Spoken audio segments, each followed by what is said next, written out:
my sins are washed away. There's healing in His name.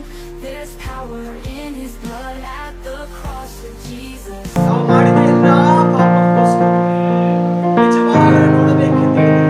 ನಾವೆಲ್ಲರೂ ಕ್ಷಮಿಸಲ್ಪಡಬೇಕಾಗಿದೆ. ನಾವೆಲ್ಲರೂ ದಂಡನೆಗೆ ಒಳಗಾಗಬೇಕಾಗಿತ್ತು. ಅಷ್ಟು ಪಾಪವನ್ನು ಮಾಡಿದ್ದೇವೆ.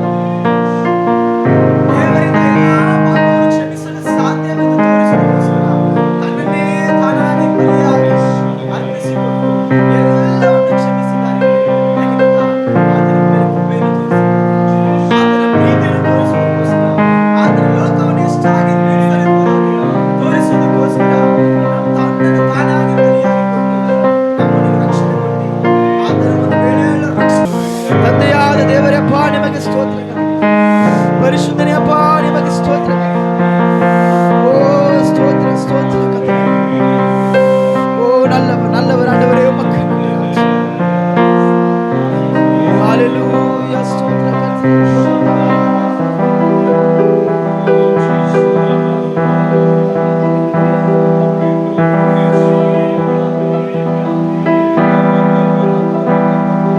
ನನ್ನ ಒಳ್ಳೆ ಪಾಲು ನೀನೇಸಯ್ಯ, ನಿನಗಿಂತ ದೇವರು ಬೇರಿಲ್ಲಯ್ಯ. ನನ್ನ ಒಳ್ಳೆ ಪಾಲು ನೀನೇಸಯ್ಯ, ನಿನಗಿಂತ ದೇವರು ಬೇರಿಲ್ಲಯ್ಯ. ನಿನ್ನ ಪಾದಕ್ಕೆ ನುಗ್ಗಿಡುವೆ, ನಿನ್ನನ್ನೇ ಪ್ರೀತಿಸುವೆ.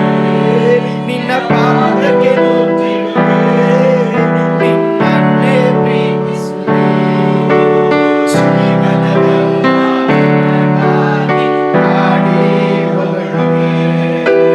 ಜೀವನವೆಲ್ಲ ನಿನಗಾಗಿ ಹಾಡಿ ಹೊಗಳುವೆ. ನೀವೆಷ್ಟು ಒಳ್ಳೆಯವರಪ್ಪ,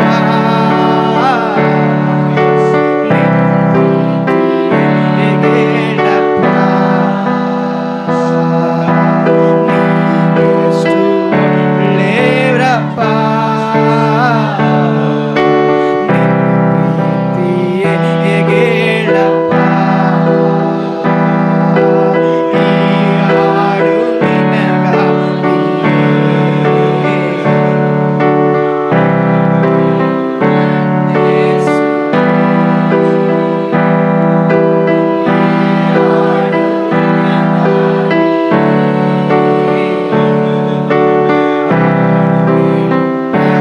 ಯೇಸು. ಪರಲೋಕವೆಲ್ಲ ನಿನಗೇಸಯ್ಯ, ನಾನು ಬರುವೇನಯ್ಯ. ಪರಲೋಕವೆಲ್ಲ ನಿನದೇಸಯ್ಯ,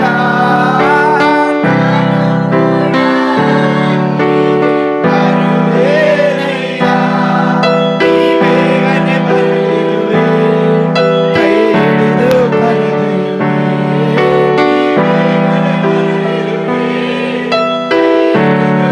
ಯೇಸುವೇ, ಶಾಶ್ವತ ಜ್ಞಾನದಿ ನನ್ನನ್ನು ನೀನೇ ನಿಲ್ಲಿಸಿದೆ.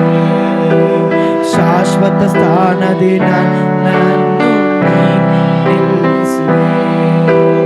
ನೀವೆಷ್ಟು ಒಳ್ಳೆಯವರಪ್ಪ, ಪ್ರೀತಿಯೇ ಕೇಳಪ್ಪ.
ವಾಕ್ಯ. ಪ್ರಿಯ ದೇವರ ಮಕ್ಕಳೇ, ಲೋಕವು ಇಂದು ಆ ಗುಡ್ ಫ್ರೈಡೇ ಎಂಬುದನ್ನು ಏನೋ ಒಂದು ಆಚರಣೆ ಆಗಿಕೊಂಡಿದ್ದಾರೆ. ಪರವಾಗಿಲ್ಲ, ಆದರೆ ಒಂದು ಸತ್ಯ ಗೊತ್ತಾ, ಆತನು ಶಿಲುಬೆಯಲ್ಲಿ ಮರಣ ಹೊಂದುವುದಕ್ಕೆ ಒಂದೇ ಒಂದು ಕಾರಣ ಇತ್ತು. ಈ ಲೋಕದಲ್ಲಿ ಒಂದು ಪಾಪಿಯು ಆತನು ತಿಳಿದುಕೊಳ್ಳದೇ ವ್ಯರ್ಥವಾಗಿ ಹೋಗಬಾರದು. ಆತನಿಗೋಸ್ಕರ, ಒಂದು ಪಾಪಿಗೋಸ್ಕರ ಆಲ್ರೆಡಿ ಒಂದು ಬಲಿ, ಒಂದು ಜೀವ ಬಲಿಯಾಗಿ ಅರ್ಪಿಸಲ್ಪಟ್ಟಿದೆ ಎಂದು ತಿಳಿದುಕೊಳ್ಳೋದಕ್ಕೋಸ್ಕರ ತನ್ನನ್ನು ತಾನೇ ಅರ್ಪಿಸಿಕೊಟ್ಟು ಇವತ್ತು ನಾವೆಲ್ಲರೂ ಕ್ರೈಸ್ತರೆಂದು ಹೇಳಿಕೊಳ್ಳುತ್ತಿದ್ದೇವೆ. ಅದಕ್ಕೆ ಮೂಲ ಕಾರಣನಾಗಿ ಆತ ನಮ್ಮನ್ನು ನಾವು ಅರ್ಪಣಿಸೋಣ ದೇವರ ಸಮ್ಮುಖದಪ್ಪ. ವ್ಯರ್ಥವಾಗಿ ದಿನಗಳು ಕಳೆದಿದ್ದು ಸಾಕು ಕರ್ತನೆ. ನಿಮ್ಮ ಸಮ್ಮುಖದಲ್ಲಿ ನಾವು ಅರ್ಪಣಿಸುತ್ತಿದ್ದೇವೆ. ನಾವು ವ್ಯರ್ಥವಾಗಿ ಕಳೆದಿದ್ದೆಲ್ಲ ಸಾಕು ಕರ್ತನೆ. ನಿಮ್ಮನ್ನು ಹಿಂಬಾಲಿಸುವಂತೆ ಕರ್ತನೆ, ನಿಮ್ಮ ಹಾದಿಯಲ್ಲಿ ನಾವು ನಡೆಯುವಂತೆ ನಮ್ಮನ್ನು ಅರ್ಪಣಿಸುತ್ತಿದ್ದೇವೆ ಕರ್ತನೆ. ಎಲ್ಲರೂ ಕರಗಳಲ್ಲಿ ದೇವರ ಸಮ್ಮುಖದ ಅರ್ಪಣಿಸು. ಎಲ್ಲರೂ ಹೃದಯಪೂರ್ವಕವಾಗಿ ಹೃದಯದಿಂದ ಅದನ್ನು ಅರ್ಪಣಿಸಬೇಕು. ಪ್ರಿಯ ದೇವರ ಮಕ್ಕಳೇ, ದೇವರು ನಮಗೋಸ್ಕರ ಮರಣ ಹೊಂದಿದ್ದು ಆತನ ಎಲ್ಲ ಕಾರ್ಯಗಳನ್ನು ಹಿಂಬಾಲಿಸುವಂತೆ ವ್ಯರ್ಥವಾಗಿ ನಿಂತುಕೊಳ್ಳಬೇಡಿ. ಸಮಯವನ್ನು ವ್ಯರ್ಥ ಮಾಡಬೇಡಿ. ದೇವರ ಸಮ್ಮುಖದಲ್ಲಿ ನಾವು ದೇವರ ಸಮ್ಮುಖದಲ್ಲಿ ಬಂದಿದ್ದೀವಿ ಅಂತ ಹೇಳಿದರೆ ಆತನು ನಮಗಿಂತ ಮುಂಚಿತವಾಗಿ ಇಳಿದು ಬಂದಿದ್ದಾರೆ. ನಮ್ಮೆಲ್ಲರನ್ನು ಗಮನಿಸುತ್ತಿದ್ದಾರೆ. ಅರ್ಪಣಿಸಿ, ತಮ್ಮನ್ನು ದೇವರ ಸಮ್ಮುಖದಲ್ಲಿ ಅರ್ಪಣಿಸಪ್ಪ. ನಾನು ನಿಮ್ಮನ್ನು ಹಿಂಬಾಲಿಸುವಂತೆ ಅರ್ಪಣಿಸುತ್ತಿದ್ದೇನಪ್ಪ. ಅಪ್ಪ, ನನ್ನ ವೈಯಕ್ತಿಕ ಜೀವನದಲ್ಲಿ ವ್ಯರ್ಥವಾಗಿದ್ದೇನೆ ಕರ್ತನಪ್ಪ.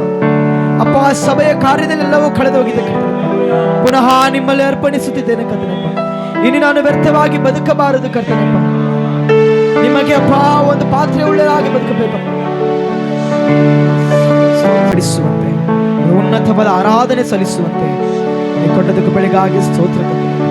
ಇನ್ನು ಮಿಕ್ಕಿರುವ ಎಲ್ಲಾ ಸಮಯದಲ್ಲೂ ಕರ್ತನಪ್ಪ ನೀವು ನಮ್ಮೊಂದಿಗೆ ಮಾತನಾಡಬೇಕಾದ ಎಲ್ಲಾ ವಾಕ್ಯಗಳು ಕರ್ತನಪ್ಪ ಅಪ್ಪ, ದೇವ ಜನರೊಂದಿಗೆ ನಮ್ಮೊಂದಿಗೆ ಮಾತನಾಡಬೇಕೆಂದು ನಮ್ಮನ್ನು ನಾವು ಅರ್ಪಣಿಸುತ್ತಿದ್ದೇವೆ ಕರ್ತನಪ್ಪ. ಎಲ್ಲ ನಿಮ್ಮ ಕರದಲ್ಲಿ ಅರ್ಪಣಿಸಿ ಕಾದುಕೊಳ್ಳಿ ಮರೆ ಮಾಚು. ಯೇಸುವಿನ ಮುದಾದ ಪ್ರಾರ್ಥನೆ ಮಾಡಿ ಬೇಡಿಪರ ಸ್ವರ್ಗೀಯ ತಂದೆ, ಆಮೆನ್. ಗುಡ್ ಫ್ರೈಡೆ ದಿನದಲ್ಲಿ, ದೊಡ್ಡ ಶುಕ್ರವಾರದಲ್ಲಿ ಕಾರ್ಯದ ಪರಿಸ್ಥಿತಿ ನಿಮಿತ್ತವಾಗಿ ಸಾಯಂಕಾಲ ಸಮಯದ ಆರಾಧನೆ ನಡೆಯಲಿಕ್ಕಿದೆ. ಬಂದ ನಿಮ್ಮೆಲ್ಲರಿಗೂ ಸ್ತೋತ್ರ. ಕರ್ತನ ವಾಕ್ಯವನ್ನ 7 ವಾಕ್ಯವನ್ನ 7 ವಿಶ್ವಾಸಿಗಳು.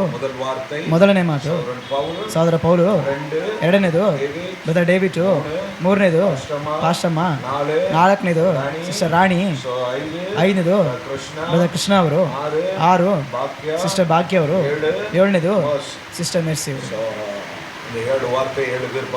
7 ಮಾತು 7 ಜನ ಹಂಚಿಕೊಳ್ಳುತ್ತಾರೆ. ಮೊದಲನೇ ಮಾತು ಸಹೋದರ ಪೌಲರವರು, ಅವರ ಮುಖಾಂತರ ಕರ್ತನ ನಮ್ಮೊಂದಿಗೆ ಮಾತನಾಡ್ತಾರೆ. ಅದರ ಪ್ರಕಾರ, ಹಾಡಿನ ಪ್ರಕಾರ ಬರುವಂತೆ ಕೇಳಿಕೊಳ್ಳುತ್ತೇವೆ. ಕರ್ತನ ನಿಮ್ಮನ್ನು ಬೆಳೆಸಲಿ. ಹಲ್ಲೆಲೂಯಾ. ಎಲ್ಲರೂ ಸಂತೋಷವಾಗಿದ್ದೀರಾ? ಲೂಕನ ಬರೆದಂಥ ಸುವಾರ್ತೆ 23:34 ದೇವರು ಹೇಳಿದ್ರು, ಯೇಸು ಸ್ವಾಮಿ ಹೇಳಿದ್ರು, ಮೊದಲನೇ ಮಾತು, ದೇವರಿಗೆ ಹಿಂಸೆ ಕೊಡುವಾಗ ದೇವರೇ ತಂದೆಯೇ ಇವರೇನು ಅರಿಯಿದರು, ಇವ್ರು ನಮ್ಮ ಮನ್ನಿಸಿ ಅವ್ರನ್ನ ಕ್ಷಮಿಸಿ ಅಂತ ಹೇಳಿದ್ರು. ದೇವ್ರ ನಾಮಕ್ಕೆ ಎಂದು ಸ್ತೋತ್ರವಾಗಲಿ. ಆಮೇಲೆ ಮತ್ತಾಯ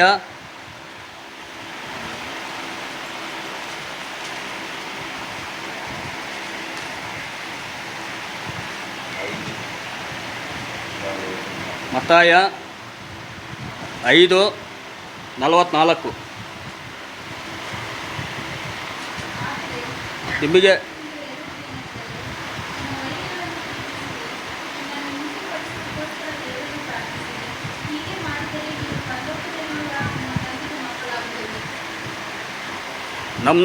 ನಮ್ಮ ವೈರಿಗಳನ್ನು ನಾವು ಪ್ರೀತಿಸಬೇಕಂತೆ ದೇವರು ಹೇಳಿದ್ರು. ಆಮೇಲೆ ನಿಮಗೆ ಹಿಂಸೆ ಕೊಡೋರನ್ನ ಪ್ರಾರ್ಥಿಸಿರಿ ಅಂತ ದೇವರು ಹೇಳಿದ್ದಾರೆ.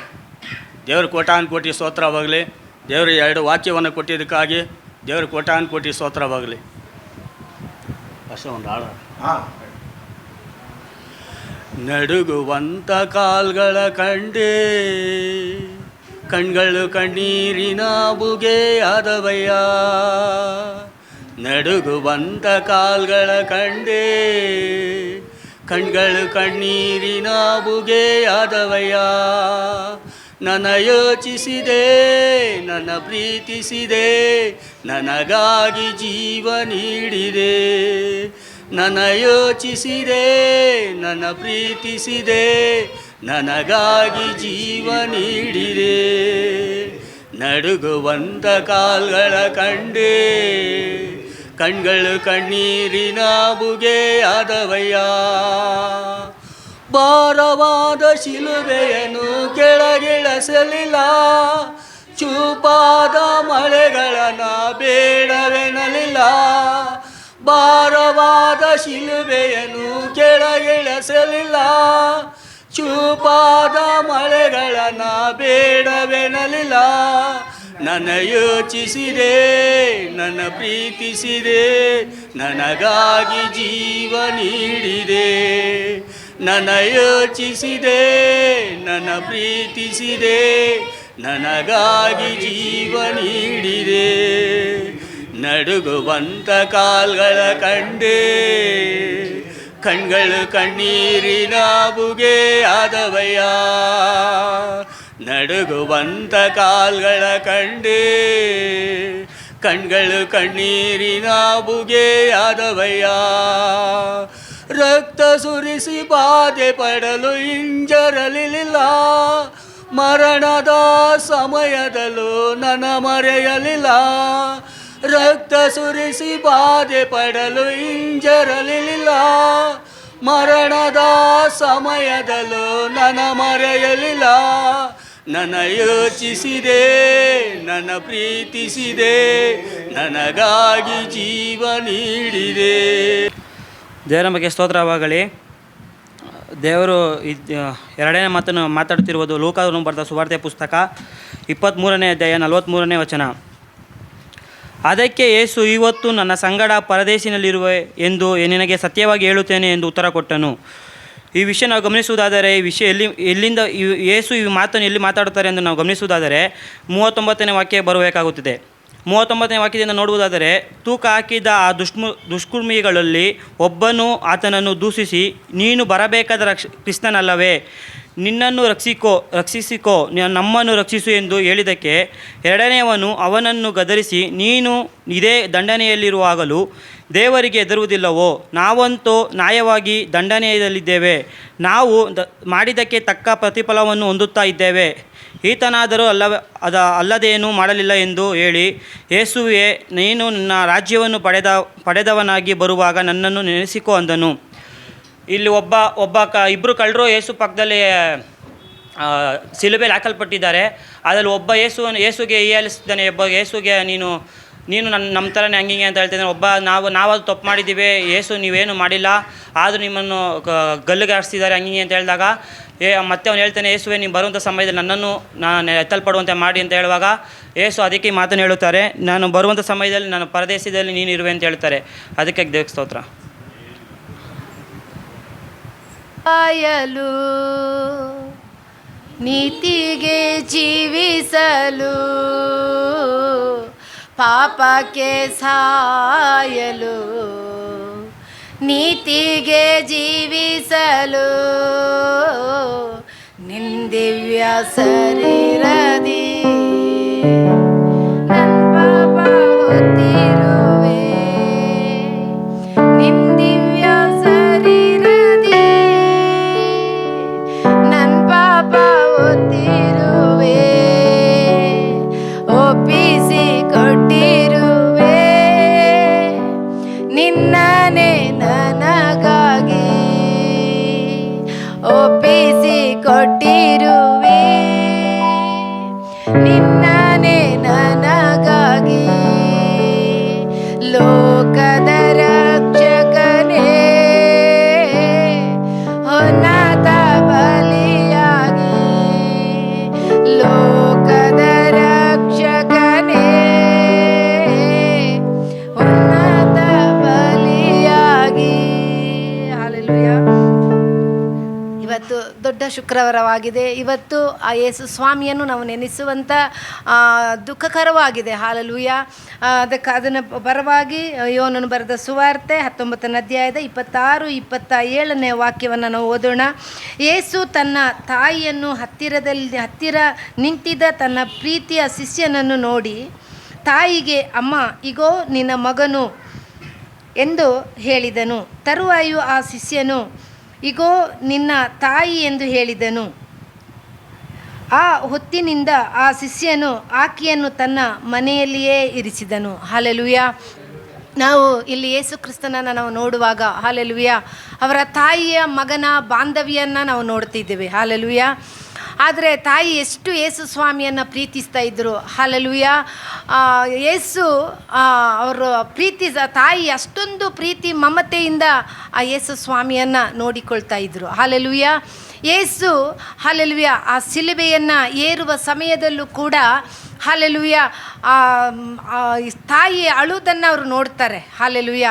ತಾಯಿ ಅಳುವಾಗ ಅವರ ಶರೀರ ಒಡೆಯುತ್ತದೆ, ಅವರ ಆತ್ಮ ಕೂಡ ಒಡೆದು ಹೋಗ್ತಾ ಇದೆ. ಹಲ್ಲೆಲೂಯಾ. ಆದರೆ ಅವ್ರು ಹೇಳ್ತಾರೆ ನೋಡಿ, ಯೇಸು ಶಿಲುಬೆಗೆ ಏರುವ ಆ ಪ್ರಾಣವನ್ನು ಒಪ್ಪಿಸುವ ಸಮಯದಲ್ಲಿ ಹಲ್ಲೆಲೂಯಾ ತಾಯಿಗೆ ಒಂದು ಮಗನನ್ನು ನೋಡೋ ಒಂದು ಭಾರವನ್ನು ಕೊಡ್ತಾರೆ. ಹಲ್ಲೆಲೂಯಾ. ಇಗೋ ನಿನ್ನ ಮಗನು, ಇವನೇ ನಿನ್ನ ತಾಯಿ ಅಂತ. ಹಲ್ಲೆಲೂಯಾ. ಆದುದರಿಂದ ನಾವು ಯಾರು ಅನಾಥರಲ್ಲ. ಹಲ್ಲೆಲೂಯಾ. ನಾವೆಲ್ಲರೂ ನಮ್ಮ ಜೊತೆಯಲ್ಲಿ ಒಬ್ಬರು ಇದ್ದಾರೆ, ಸತ್ಯದ ಆತ್ಮ ನಮ್ಮನ್ನು ನಡೆಸುವಂಥದ್ದಾಗಿ ಆಗಿದೆ. ಹಲ್ಲೆಲೂಯಾ. ದೇವರು ಯಾರನ್ನೂ ಅನಾಥರಾಗಿ ಬಿಡಲ್ಲ. ಈ ಲೋಕದ ಜನರು ನಾವು ಯೇಸು ಕ್ರಿಸ್ತನನ್ನು ನೋಡುವಾಗ ಎಷ್ಟೋ ಘೋರವಾದ ನಮಗಾಗಿ ಎಷ್ಟೋ ಪಾಡುಗಳು, ಎಷ್ಟೋ ಕಷ್ಟಗಳು, ಎಷ್ಟೋ ನಿಂದೆಗಳು, ಎಷ್ಟೋ ಅಪಮಾನಗಳನ್ನು ಸಹಿಸಿ ಭೂಮಿಯಲ್ಲಿ ನಮ್ಮನ್ನು ಉಳಿಸುವುದಕ್ಕಾಗಿ, ನಮಗೆ ಜೀವ ಕೊಡುವುದಕ್ಕಾಗಿ ಅವ್ರು ಯಾವ ತಪ್ಪುಗಳನ್ನು ಮಾಡಿಲ್ಲ, ಯಾವ ಅಪರಾಧ ಕೂಡ ಮಾಡಿಲ್ಲ. ಆದರೆ ನಮಗಾಗಿ ಅಲ್ಲಿ ಒಂದು ಮಾತನ್ನು ಆಡದೆ ಹಲ್ಲೆಲೂಯಾ ಕುಯ್ಯುವ ಕುರಿಯುವ ರೀತಿಯಲ್ಲಿ ಮೌನವಾಗಿದ್ದರು. ಹಲ್ಲೆಲೂಯಾ. ದೇವರು ನಮ್ಮನ್ನು ಕೂಡ ನಿಮ್ಮನ್ನೆಲ್ಲರನ್ನ ದೇವರು ನಮ್ಮನ್ನು ನಡೆಸ್ತಾರೆ. ಸತ್ಯದ ಆತ್ಮ ನಮ್ಮ ಜೊತೆಯಲ್ಲಿ ಇದ್ದು ನಮ್ಮ ಒಬ್ಬೊಬ್ಬರನ್ನ ನಡೆಸ್ತಾ ಇದ್ರೆ ಯಾರು ಅನಾಥರಲ್ಲ, ಯಾರು ನಮ್ಮನ್ನು ನೋಡಲ್ಲ, ಯಾರು ತಂದೆ ಇಲ್ಲ, ಯಾರು ತಾಯಿ ಇಲ್ಲ, ಯಾರು ನಮ್ಮನ್ನು ಸ್ವಂತ ಬಂಧುಗಳಿಲ್ಲ, ನಮ್ಮನ್ನು ನೋಡುವವರು ಇಲ್ಲ ಅಂತ ಯಾರು ಚಿಂತೆ ಮಾಡಬಾರ್ದು. ಯೇಸು ನಮಗೆ ಒಬ್ಬೊಬ್ಬರಿಗೆ ಸತ್ಯದ ಆತ್ಮವನ್ನು ನಮ್ಮನ್ನು ಬಿಟ್ಟು ಹೋಗಿದ್ದಾರೆ. ಹಲ್ಲೆಲೂಯಾ. ಆ ಸತ್ಯದ ಆತ್ಮ ನಮ್ಮನ್ನು ನಡೆಸುವಂಥದ್ದಾಗಿದೆ. ಹಲ್ಲೆಲೂಯಾ.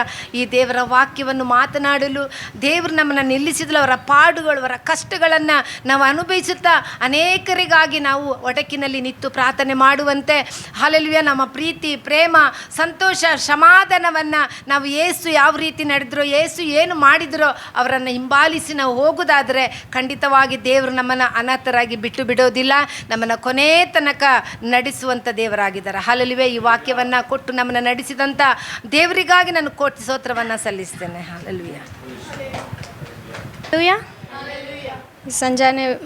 ಸಂಜೆ ವೇಳೆಯಲ್ಲಿ ನಾವು ದೇವರ ಮಾತನ್ನು ಆಡುವವರಾಗಿದ್ದೇವೆ. ಒಂದು ಚಿಕ್ಕ ಹಾಡು ಹಾಡಿ ಆರಂಭಿಸೋಣ. ಆಗೋರ ಶಿಲುಬೆಯಲ್ಲಿ ನನಗಾಗಿ ಜಡಿಯಲ್ಪಟ್ಟೆ, ನನಗಾಗಿ ಜಲ್ಲಲ್ಪಟ್ಟು ನಿನ್ ಪ್ರಾಣ ನೀಡಿದೆ. ಆಗೋರ ಶಿಲುಬೆಯಲ್ಲಿ ನನಗಾಗಿ ಜಡಿಯಲ್ಪಟ್ಟು, ನನಗಾಗಿ ಜಜ್ಜಲ್ಪಟ್ಟು ನಿನ್ ಪ್ರಾಣ ನೀಡಿದೆ.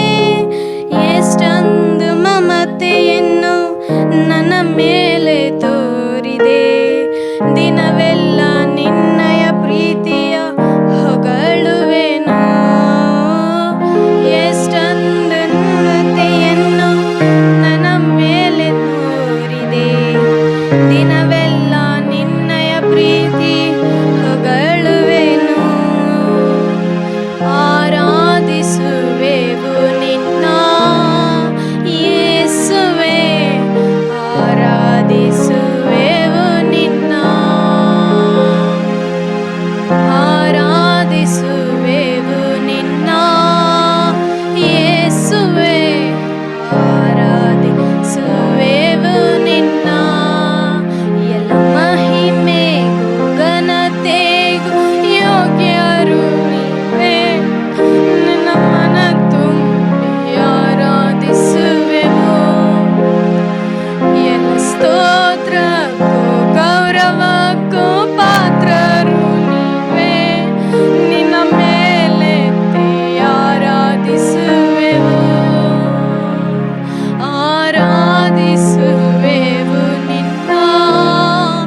ದೇವರು 4ನೇ ಮಾತು ಹೇಳಿದ್ದು ಮತ್ತಾಯ 27 ವಚನ 46. ಸುಮಾರು 3 ಗಂಟೆ ಏಸು ಏಳಿ ಲಾಮಾ ಸಬಕ್ತನಿ ಅಂದರೆ ನನ್ನ ದೇವರೇ ಯಾಕೆ ನನ್ನನ್ನು ಕೈಬಿಟ್ಟಿದ್ದಿ ಎಂದು ಮಹಾಧ್ವನಿಯಿಂದ ಕೂಗಿದನು. ಈ ವಾಕ್ಯ ಏನು ದೇವರು ಹೇಳಬೇಕಂದ್ರೆ, ಏಸು ಆ ದೇವರನ್ನು ಕೂಗುತ್ತಾರೆ, ನನ್ನ ದೇವರೇ ಯಾಕೆ ನನ್ನನ್ನು ಕೈಬಿಟ್ಟಿದ್ದಿ ಅಂತ. ಅಂದರೆ ಅವರು ಶಿಲುಬೆಗೆ ಏರಿಸಿದಾಗ ಅವ್ರ ಜೊತೆ ಶಿಷ್ಯಂದರಿದ್ದರು, ಅವ್ರ ಅಪ್ಪ ಅಮ್ಮನೂ ಜೊತೆಗಿದ್ದರು. ದೇವರು ನಮ್ಮ ಪಾಪಕ್ಕಾಗಿ ಶಿಲುಬೆಯನ್ನು ಹೊತ್ತಿದ್ದರು. ಈ ಮಾತು ಹೇಳಬೇಕಂದ್ರೆ, ದೇವರು ಪಾಪ ಮಾಡಿದ್ದನ್ನು ಕ್ಷಮ ಕೊಡಲ್ಲ. ಅದನ್ನು ನಾವು ಪಶ್ಚಾತ್ತಾಪ ಪಟ್ಟು ಅವರಲ್ಲಿ ಹೋಗಿ ಕೇಳಿಕೊಂಡ್ರೆ ಅಲ್ಲಿಗೆ ನಮಗೆ ಕ್ಷಮ ಸಿಗುತ್ತದೆ. ಅಲ್ಲಿ ಏಸು ನಮ್ಮ ಲೋಕದ ಜನರಿಗೋಸ್ಕರ ಪಾಪವನ್ನು ಹೊತ್ತಿದ್ದರು. ಅದಕ್ಕೆ ದೇವರನ್ನೇ ನೀನು ಅವ್ರದ್ದೆಲ್ಲ ಪಾಪ ಹೊತ್ತಿದ್ದರು ಅಂತ ಹೇಳಿ ಒಂದು ಕ್ಷಣಗೋಸ್ಕರ ಅಂತ ಹೇಳಿ ದೇವರು ಅವನನ್ನು ಕೈಬಿಟ್ಟಿದ್ದರು. ದೇವರಿಗೆ ಎಷ್ಟು ಕೋಟಿ ಸ್ತೋತ್ರ ಹೇಳಬೇಕು. ಈ ಸಮಯದಲ್ಲಿ ದೇವರು ನಮಗೋಸ್ಕರ ಶಿಲುಬೆ ಏರಿದ್ದಾನೆ ಎಂದರೆ ಎಷ್ಟು ಕೋಟಿ ಸ್ತೋತ್ರ ಹೇಳಬೇಕು. ದೇವರಿಗೆ ಯೇಸುವರ ತಂದೆಗೆ ಕೋಟಿ ಸ್ತೋತ್ರ. ಆ ಕ್ಷಣದಲ್ಲಿ ದೇವರವ್ರ ಜೊತೆ ಇದ್ದಿದ್ರೆ ಅಂದಿದ್ರೆ ನಾವು ಯಾರು ಪಾಪ ಮಾಡಿದ್ದೇವೆ ಅಂತ ನಮಗೆ ಗೊತ್ತಿರ್ತಿರ್ಲಿಲ್ಲ. ಇಷ್ಟು ಜನ ನಾವು ವಿಶ್ವಾಸಿಯಾಗಿ ನಿಲ್ತಿರಲಿಲ್ಲ. ಇಲ್ಲಿ ದೇವರಿಗೆ ಸ್ತೋತ್ರ ಹೇಳಬೇಕು. ಅದೇ ರೀತಿ 1 ಸಾಮುವೇಲ್ 12:10 ನಾವು ಯೆಹೋವನಾದ ನಿನ್ನನ್ನು ಬಿಟ್ಟು ಬಾಳ್ ಅಷ್ಟೋರೆತ್ ಎಂಬ ದೇವತೆಗಳನ್ನು ಪೂಜಿಸಿ ಪಾಪ ಮಾಡಿದ್ದೇವೆ. ಈಗ ಕೃಪೆ ಮಾಡಿ ನಮ್ಮನ್ನು ಶತ್ರುಗಳ ಕೈಯಿಂದ ಬಿಡಿಸು, ನಾವು ಇನ್ನು ಮುಂದೆ ನಿನ್ನನ್ನು ಸೇವಿಸುವೆವು ಎಂದು ಮೊರೆ ಇಟ್ಟರು. ಪಾಪ ಎಂಥ ಮಾತುಗಳಿಂದಾರೂ ಪಾಪ ಆಗ್ಬೋದು. ಆವಾಗ ಸಮಯದಲ್ಲಿಂದನೇ ಪಾಪಗಳು ಇಷ್ಟೊಂದು ಪಾಪಗಳಾಗಿದೆ. ಪೂಜಿಸುವುದು, ಒಂದು ಸುಳ್ಳಾಡುವುದು, ಕದಿಯುವುದು, ಇವೆಲ್ಲ ಪಾಪನೇ. ಯಾಕಂದರೆ ನಮಗೆ ಆಜ್ಞೆಗಳು ಬಂದಿರೋ ಪ್ರಕಾರ ಹೇಳ್ಬೇಕಂದ್ರೆ ಇವೆಲ್ಲ ಪಾಪಗಳನ್ನೇ. ಆ ಪಾಪಗಳು ಮಾಡಬಾರ್ದು ಅಂತ ಹೇಳ್ಬಿಟ್ಟು ದೇವರು ನಮ್ಮನ್ನು ಅವರು ಶಿಲುಬೆಗೆ ಏರಿದರು. ಅದೇ ರೀತಿ 25 ವಚನ, ನೀವು ದ್ರೋಹಗಳಾಗಿದ್ದೀರಿ ಇದ್ದರೆ ನಿಮ್ಮ ಅರಸನೊಡನೆ ನಾಶವಾಗುರಿ ಎಂದು ಹೇಳಿದರು. ಅದೇ ರೀತಿ 20, ಭಯಪಡಬೇಡಿರಿ, ಇಷ್ಟು ಪಾಪ ಮಾಡಿದ ನೀವು ಇನ್ನು ಮುಂದೆಯಾದರೂ ಅದನ್ನು ಬಿಟ್ಟು ಯೆಹೋವನನ್ನು ಅಂಟುಕೊಂಡು ಪೂರ್ಣ ಮನಸ್ಸಿನಿಂದ ಆತನೊಬ್ಬನನ್ನೇ ಸೇವಿಸಿರಿ. ಇಲ್ಲಿಂದ ನಾವು ಈ ಪಾಪವನ್ನು ಬಿಟ್ಟು ಇನ್ನು ನಾವು ಮುಂದೆ ಪಾಪ ಮಾಡ್ದಿಲ್ದಂಗೆ ದೇವರಲ್ಲಿ ಆರಾಧಿಸಲಿಕ್ಕೆ ನಾವು ಸೇರಬೇಕು. ನಮ್ಮನ್ನು ದೇವರು ಇಲ್ಲಿವರೆಗೂ ಆರಿಸ್ಕೊಂಡಿದ್ದಕ್ಕಾಗಿ ಸ್ತೋತ್ರ. ನಾವು ಪಾಪ ಮಾಡಿಯಿಂದ ನಾವು ದೂರ ಆಗಿದ್ದೇವೆ. ನಮ್ಮಿಂದ ಆರಿಸ್ಕೊಂಡ ದೇವರಿಗೂ ನಾವು ಮತ್ತೊಬ್ಬರಿಗೆ ಪಾಪ ಮಾಡಬಾರದೆಂದು ಒಂದು ವಾಕ್ಯ ಮುಖಾಂತರ, ಒಂದು ಕಾರ್ಯ ಮುಖಾಂತರ ನಾವು ಮಾತನಾಡಬೇಕು. ಆ ದೇವರಿಗೆ ಕೋಟಿ ಸ್ತೋತ್ರ. ನಮಗಾಗಿ ಶಿಲುಬೆ ಏರಿದ್ದಾನೆ. ಎಷ್ಟು ಒಳ್ಳೆ ದೇವರು, ನಿನಗೆ ಕೋಟಿ ಸ್ತೋತ್ರ. ನಮಗಾಗಿ ರಕ್ತ ಸುರಿಸಿದ ದೇವರೇ, ನಿನಗೆ ಕೋಟಿ ಸ್ತೋತ್ರ ಹೇಳುತ್ತೇವೆ ಸ್ವಾಮಿ. ಇಲ್ಲಿವರೆಗೂ ನಮ್ಮನ್ನು ನಡೆಸ್ಕೊಟ್ಟಿದ್ದಕ್ಕಾಗಿ ನಿನಗೆ ಸ್ತೋತ್ರ ಹೇಳುತ್ತೇವೆ ಸ್ವಾಮಿ. ನೀವೆಷ್ಟು ಒಳ್ಳೆ ದೇವರು ಅಂತ ಏಸಪ್ಪ ನಮಗೆ ಯೇಸುವೆ ನಿನ್ನ ಸ್ತೋತ್ರ ಹೇಳುತ್ತೇವೆ ಸ್ವಾಮಿ. ಏಸಪ್ಪ ಅಪ್ಪ, ಪ್ರತಿಯೊಂದು ಮಾತುಗಳಲ್ಲಿ, ಪ್ರತಿಯೊಂದು ಆಟ ಕಾರ್ಯಗಳಲ್ಲಿ ನೀವು ನಮ್ಮ ಜೊತೆ ಇರುತ್ತೀರ ಸ್ವಾಮಿ. ಅಪ್ಪ ಏಸಪ್ಪ, ಇಲ್ಲಿವರೆಗೂ ನನ್ನ ವಾಗ್ದಾನ ಕೊಟ್ಟಿದ್ದಕ್ಕಾಗಿ ಸ್ತೋತ್ರ, ನಿಲ್ಲಿಸಿ ಅವಕಾಶ ಕೊಟ್ಟಿದ್ದಕ್ಕಾಗಿ ಸ್ತೋತ್ರ. ನಿಮ್ಮೆಲ್ಲರಿಗೂ ದೇವದಾಸರಿಗೆ ವಂದನೆ ಸಲ್ಲಿಸುತ್ತೇನೆ. ಆಮೇನ್. ದೇವರು ನಮಗೆ ಸ್ತೋತ್ರ. ಈ ದಿನ ಯೇಸು ಸ್ವಾಮಿ ಮಾತಾಡಿದಂಥ, ಶಿಲುಬೆ ಮೇಲೆ ಮಾತಾಡಿದಂಥ 5ನೇ ಮಾತು ಯೋಹಾನ 19:28. ಯಾರಾದರೂ ಒಬ್ರು ಓದಿ. ಇದಾದ ಮೇಲೆ ಯೇಸು ಈಗ ಎಲ್ಲ ತೀರಿತೆಂದು ತಿಳಿದು ಶಾಸ್ತ್ರದ ಮಾತು ನೆರವೇರುವಂತೆ ನನಗೆ ನೀರಡಿಕೆ ಆಗಿದೆ ಎಂದನು. ಯೇಸು ಸ್ವಾಮಿ ಶಿಲುಬೆ ಮೇಲೆ 5ನೇ ಮಾತು ಮಾತಾಡ್ತಾರೆ. ಇದಾದ ಮೇಲೆ ಯೇಸು ಈಗ ಎಲ್ಲ ತೀರಿತು ಎಂದು ತಿಳಿದು ಶಾಸ್ತ್ರದ ಮಾತು ನೆರವೇರುವಂತೆ ನನಗೆ ನೀರಡಿಕೆ ಆಗಿದೆ ಅಂದನು. ಅಂದರೆ ದಾಹ ಆಗಿದೆ ಅಂತಾರೆ. ಯೇಸು ಸ್ವಾಮಿ ಯಾಕೆ ಈ ಮಾತನಾಡ್ತಾರೆ, ನನಗೆ ದಾಹ ಆಗಿದೆ ಅಂತ ಯಾಕೆ ಹೇಳ್ತಾರೆ ಅಂದರೆ, ಯಾರಾದರೂ ಬಂದು ನೀರು ಕೊಡ್ತಾರೆ, ಯಾರಾದರೂ ಬಂದು ನೀರು ಕೊಟ್ಟು ಅವ್ರು ಇನ್ನೂ ಸ್ವಲ್ಪ ಉಳಿಬೇಕಂತ ಅಲ್ಲ. ಯೇಸು ಸ್ವಾಮಿ ಆ ಮಾತಲ್ಲಿ ಒಂದು ಏನೋ ಉದ್ದೇಶ ಇದೆ. ಅವ್ರ ಶಾಸ್ತ್ರದ ಮಾತು ಅವರು ನೆರವೇರಿಸಬೇಕು. ಅಂದರೆ ಹಳೆ ಒಡಂಬಡಿಕೆಯಲ್ಲಿ ಹೇಳಿದಂಥ ಎಲ್ಲ ಶಾಸ್ತ್ರದ ಮಾತುಗಳು ನೆರವೇರಿಸಬೇಕು. ಇನ್ನು ಸ್ವಲ್ಪ ಸಮಯದಲ್ಲಿ ಸ್ವಾಮಿ ಮರಣ ಹೊಂದ್ತಾರೆ. ಈಗ 6ನೇ ಮಾತು 7ನೇ ಮಾತು ಒಟ್ಟಿಗೆ ಹೇಳಿ ಅವರು ಪ್ರಾಣವನ್ನು ಒಪ್ಪಿಸ್ಕೊಡ್ತಾರೆ. ಆಗ ಈ ಮಾತಲ್ಲಿ ಏನೋ ಒಂದು ಉದ್ದೇಶ ಇದೆ. ನನಗೆ ನೀರಡಿಕೆ ಆಗಿದೆ, ದಾಹ ಆಗಿದೆ ಅಂತ ಯೇಸು ಸ್ವಾಮಿ ಹೇಳ್ತಾರೆ ಅಂದರೆ ಆ ಮಾತಿನಲ್ಲಿ ಏನೋ ಒಂದು ಅರ್ಥ ಇದೆ. ಯೇಸು ಸ್ವಾಮಿ ಈ 5ನೇ ಮಾತು ನನಗೆ ನೀರಡಿಕೆ ಆಗಿದೆ ಇದೆ ಅಂತ ಹೇಳಿದಾಗ ಶಾಸ್ತ್ರದಲ್ಲಿ ಬರೆದಿರೋ ಪ್ರಕಾರ ಅಂತ ಎಲ್ಲಿ ಬರೆದಿದ್ದಾರೆ ಅಂತ ನಾವು ನೋಡೋದಾದರೆ ಕೀರ್ತನೆ 69:21.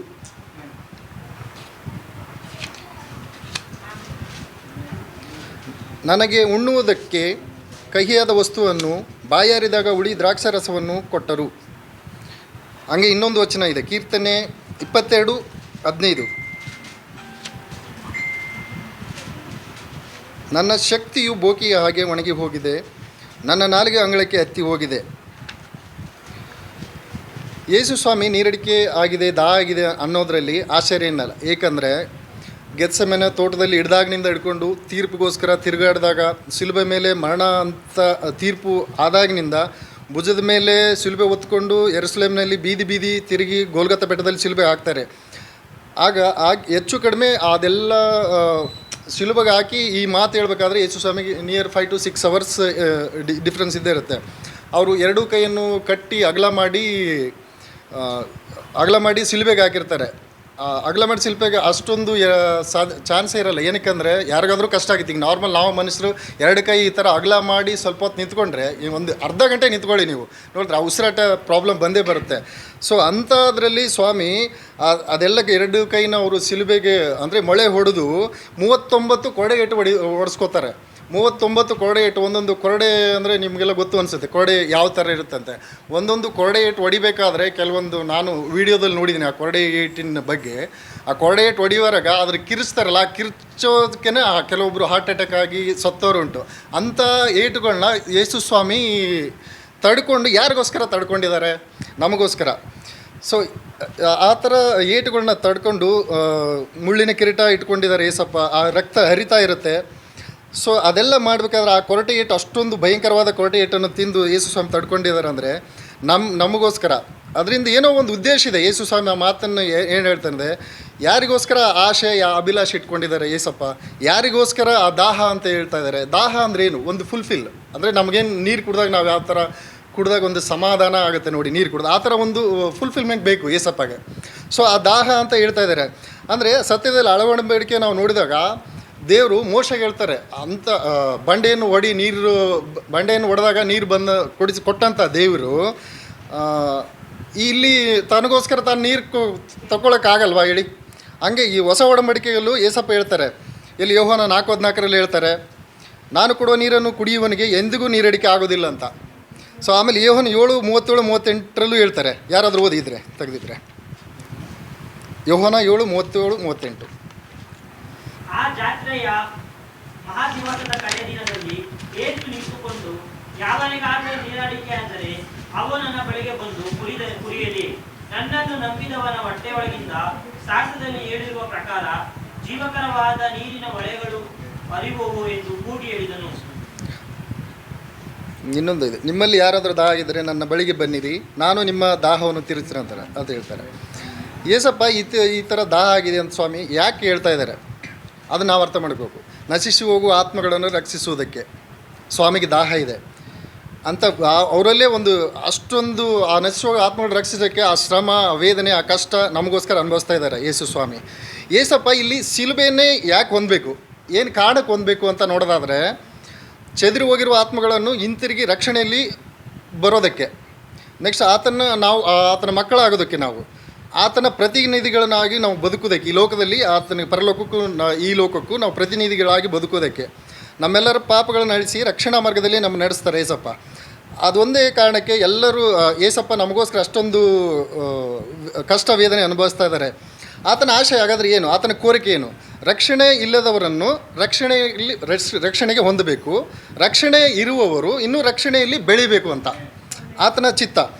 ಹಂಗೆ ಎಲ್ಲರೂ ಅಷ್ಟೊಂದು ಶ್ರಮೆ ಪಡ್ತಾ ಇದ್ದಾರೆ ಅಂದರೆ ಏಸಪ್ಪ ನಾವು ಎಷ್ಟೊಂದು ಪಾಪ ಮಾಡ್ತೀವಿ. ಸ್ವಾಮಿ ಕೊನೆಯವರೆಗೂ ನಮ್ಮನ್ನು ಹಿಂದೆ ಬಾ ಅಂತ ಪಾಪದಲ್ಲಿ ನಾವು ಬೀಳ್ತಾ ಇರಬೇಕಾದ್ರೆ ಕೊನೆ ಹೆಜ್ಜೆವರೆಗೂ ಹಿಂದೆ ಬಾ ಅಂತ ಇರ್ತಾರೆ.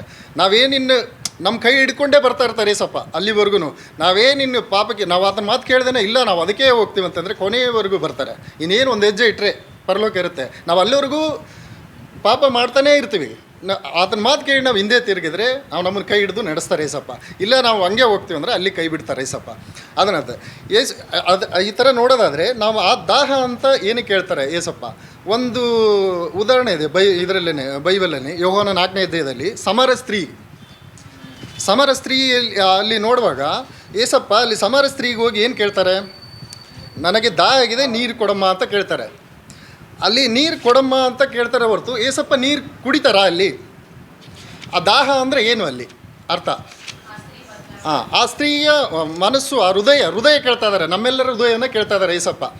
ಏನಕ್ಕೆ ಹೇಳ್ತಾ ಇದ್ದಾರೆ? ನಾವು ಎಲ್ಲ ಪಾಪದಿಂದ ಬಿಡುಗಡೆ ಹೊಂದಬೇಕು, ಆತನನ್ನು ಅರಿತುಕೊಂಡು ನಾವು ಬಾಳಬೇಕು ಅಂತ ಹೇಳ್ತಾ ಇದ್ದಾರೆ ಏಸಪ್ಪ ಅಲ್ಲಿ.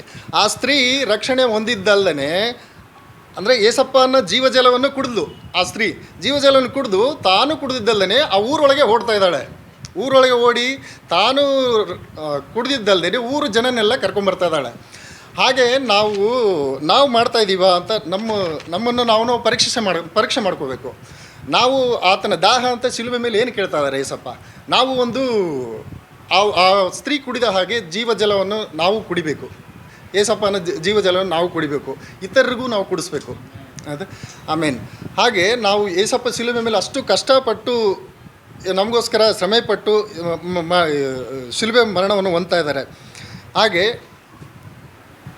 ನಾವು ಸಮರ ಸ್ತ್ರೀ ಹಾಗೆ ಜೀವಜಲವನ್ನು ಕೊಡ್ತೀವ ಅಥವಾ ಲೋಕದ ರೀತಿಯಾಗಿ ಉಳಿ ನೀರನ್ನು ಏಸಪ್ಪ ದಾಹ ಅಂದ ಕೊಡ್ತೀವ ಅನ್ನೋದು. ಏಸಪ್ಪ ಇಲ್ಲಿ ದಾಹ ಆಗಿದೆ, ನನಗೆ ದಾಹ ಆಗಿದೆ ಅಂತ ಹೇಳ್ತಾರೆ. ಸೊ ಇದರಿಂದ ನಾವು ಆತನಿಗೆ ಹೃದಯವನ್ನು ಕೊಡಬೇಕು, ನಮ್ಮ ಹೃದಯದಲ್ಲೇ ಏಸಪ್ಪಗೆ ಸ್ನಾನ ಕೊಡಬೇಕಂತ ಈ ವಾಕ್ಯವನ್ನು ಮುಗಿಸ್ತಾ ಇದ್ದೀನಿ. ದೇವನ ನನಗೆ ಕೊಟ್ಟಂಥ ವಾಕ್ಯ 6ನೇ ಮಾತು. ಏಸಪ್ಪ ಯೋಹಾನ 19:30 ಹೇಳ್ತಾರೆ,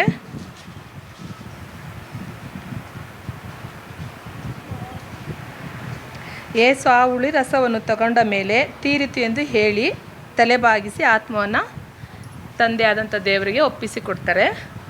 ಅಲ್ಲಿ ಅದರ ಅರ್ಥ ಏನು ಅಂದರೆ, ತೀರಿತು ಅಂದರೆ ಅಲ್ಲಿ ಆ ಸ್ಥಳದಲ್ಲಿ ತುಂಬ ಪಾಪ ತುಂಬಿತ್ತಲ್ಲ, ಅಲ್ಲಿ ಇರುವಂಥ ಜನಗಳು ಅರ್ಥ ಮಾಡಿಕೊಂಡ್ರು, ಓ ಇದು ದೇವರು, ನಾವು ತಪ್ಪು ಮಾಡಿದ್ವಿ, ನಮ್ಮ ಪಾಪನ ಕ್ಷಮಿಸು ಅಂತ ದೇವರಲ್ಲಿ ಅವರಲ್ಲಿ ಯಾವಾಗ ಅಲ್ಲಿ ಮೊಣಕಾಲೂರಿ ಅವ್ರ ಹತ್ರ ಕ್ಷಮೆ ಕೇಳಿದ್ರು ಆವಾಗಲೇ ಅವ್ರು ತೀರಿತು ಅಂತ ಹೇಳಿದ್ದು.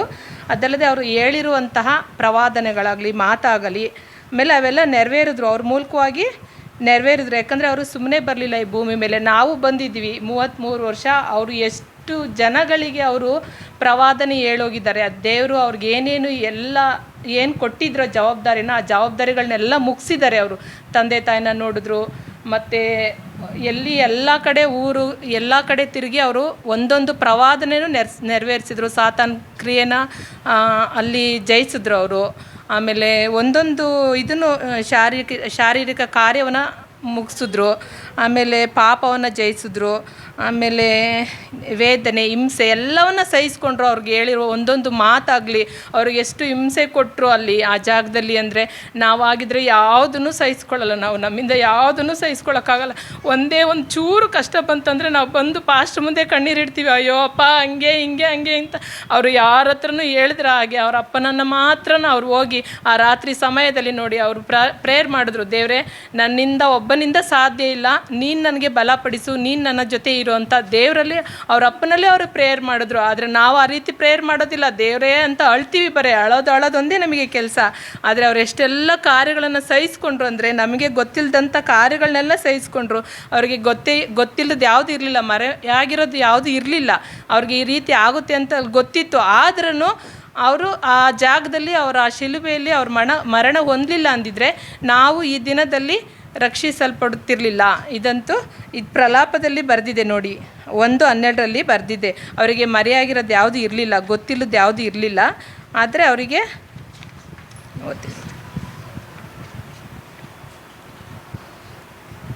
ಹಾದು ಹೋಗುವವರೇ, ನಿಮ್ಮಲ್ಲಿ ಯಾರಿಗೂ ನನ್ನ ಚಿಂತೆ ಇಲ್ಲವೋ? ಯೆಹೋವನು ಅತಿ ರೋಷಗೊಂಡು ನನ್ನನ್ನು ಬಾಧಿಸಿ ನನಗೆ ಉಂಟು ಮಾಡಿದ ವ್ಯಥೆಯನ್ನು ನೀವು ನೋಡಿ, ಇಂಥ ವ್ಯಥೆಯು ಇನ್ನೆಲ್ಲಾದರೂ ಉಂಟೋ ಯೋಚಿಸಿ ಎಂದು. ಅಂದರೆ ನನಗೆ ಬರುವಂಥ ಪಾಡು ಎಲ್ಲಾದರೂ ಬಂದಿದೆಯಾ, ಏನಾದರೂ ನಿಮಗೆ ನನ್ನ ಬಗ್ಗೆ ಯೋಚನೆ ಇದೆಯಾ ಏನು ಎತ್ತ ಅಂತ ಅವ್ರ ಶಿಷ್ಯರನ್ನೇ ಕೇಳಿದ್ರು ಅವರು.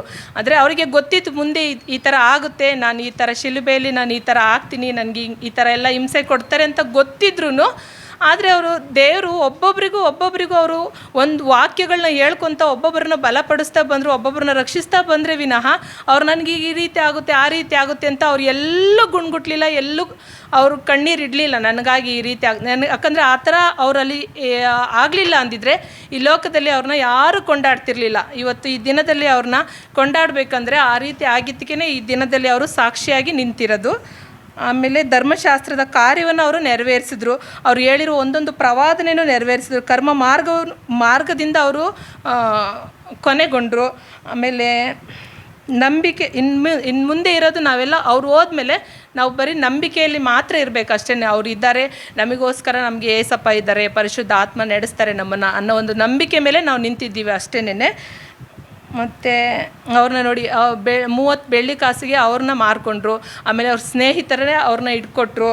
ಅದಾದಮೇಲೆ ಸುಳ್ಳು ಸಾಕ್ಷಿಗಳು ಆತನಿಗೆ ವಿರೋಧವಾಗಿ ಬರ್ತವೆ ಅಂತಂದು ಅದು ನೆರವೇರಿತು. ಅವರು ಅವ್ರ ಪಾಪದ ಋಣವನ್ನು ತೀರಿಸಿದ್ರು. ಒಂದೊಂದು ವಿಚಾರದಲ್ಲೂ ಅವ್ರದ್ದೆಲ್ಲ ಮುಗ್ದಾದ್ಮೇಲೆ ಅವರು ತೀರಿತೆ ಅಂತ ಹೇಳ್ಬಿಟ್ಟು ಆ ವಾಕ್ಯವನ್ನು ಅವ್ರು ನೆರವೇರಿಸಿದ್ರು. ಮತ್ತು ಮತ್ತಾಯ ಅದರಲ್ಲಿ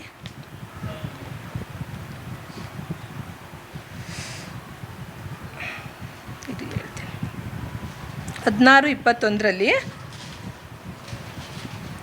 ಅಂದಿನಿಂದ ಯೇಸು ಕ್ರಿಸ್ತನು ತಾನು ಯೆರೂಸಲೇಮಿಗೆ ಹೋಗಿ ಅಲ್ಲಿ ಹಿರಿಯರಿಂದಲೂ ಮಹಾಯಾಜಕರಿಂದಲೂ ಶಾಸ್ತ್ರಿಗಳಿಂದಲೂ ಬಹು ಕಷ್ಟಗಳನ್ನು ಅನುಭವಿಸಿ ಕೊಲ್ಲಲ್ಪಟ್ಟು 3ನೇ ದಿನದಲ್ಲಿ ಜೀವಿತನಾಗಿ ಎಬ್ಬಿಸಲ್ಪಡಬೇಕೆಂದು ತನ್ನ ಶಿಷ್ಯರಿಗೆ ತೀರಿಸುವುದಕ್ಕೆ ಪ್ರಾರಂಭ ಮಾಡಿದನು.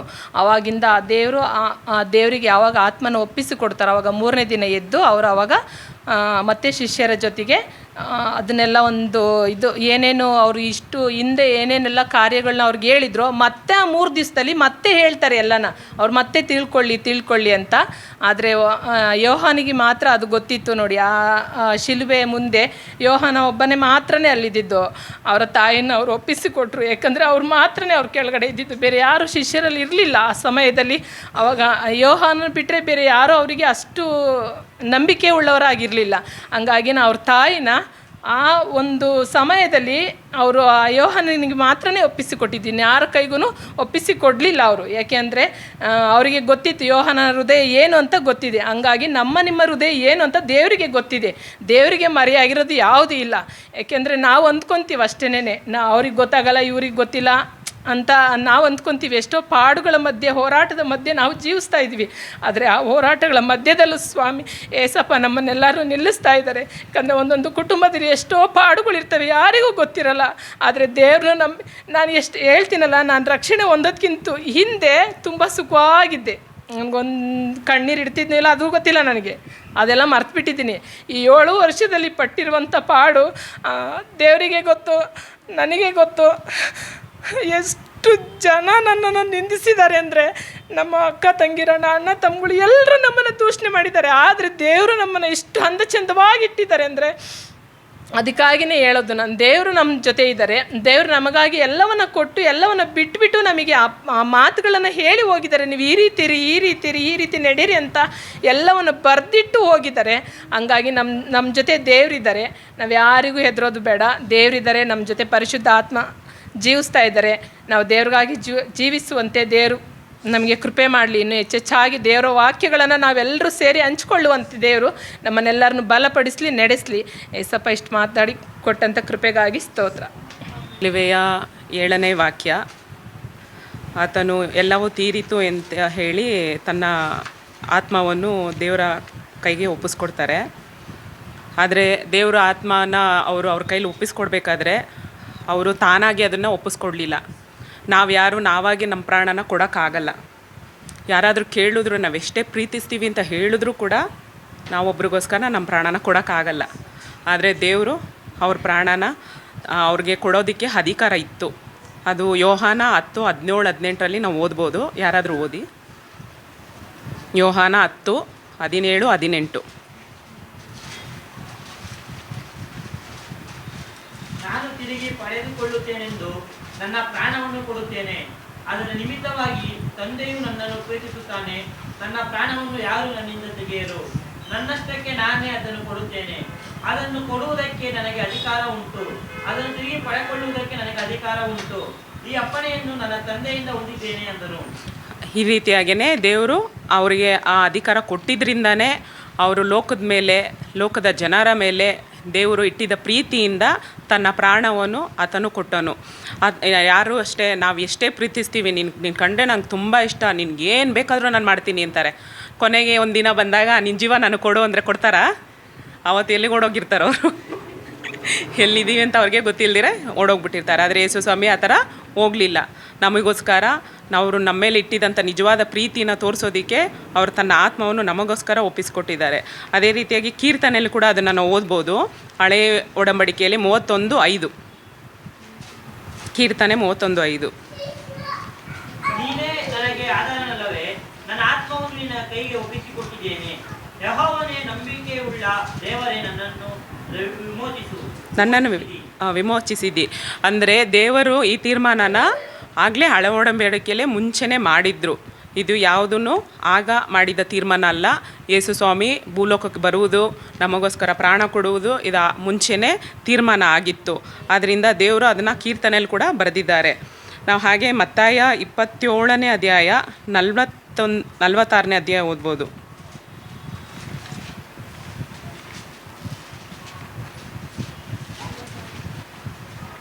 ಸುಮಾರು 3 ಗಂಟೆಗೆ ಯೇಸು ಹೇಳಿ ಹೇಳಿ ಲಮ್ಮ ಸಬಕ್ತನಿ ಅಂದರೆ, ನನ್ನ ದೇವರೇ, ನನ್ನ ದೇವರೇ, ಯಾಕೆ ನನ್ನನ್ನು ಕೈ ಬಿಟ್ಟಿದ್ದೀ ಎಂದು ಮಹಾಧ್ವನಿಯಿಂದ ಕೂಗಿದನು.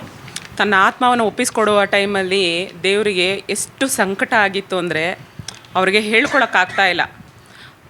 ಯೇಸು ಸ್ವಾಮಿಗೆ ಚೆನ್ನಾಗಿ ಗೊತ್ತು ತಂದೆಯಾದ ದೇವರು ಅವ್ರ ಜೊತೇಲಿದ್ದಾರೆ ಅಂತ.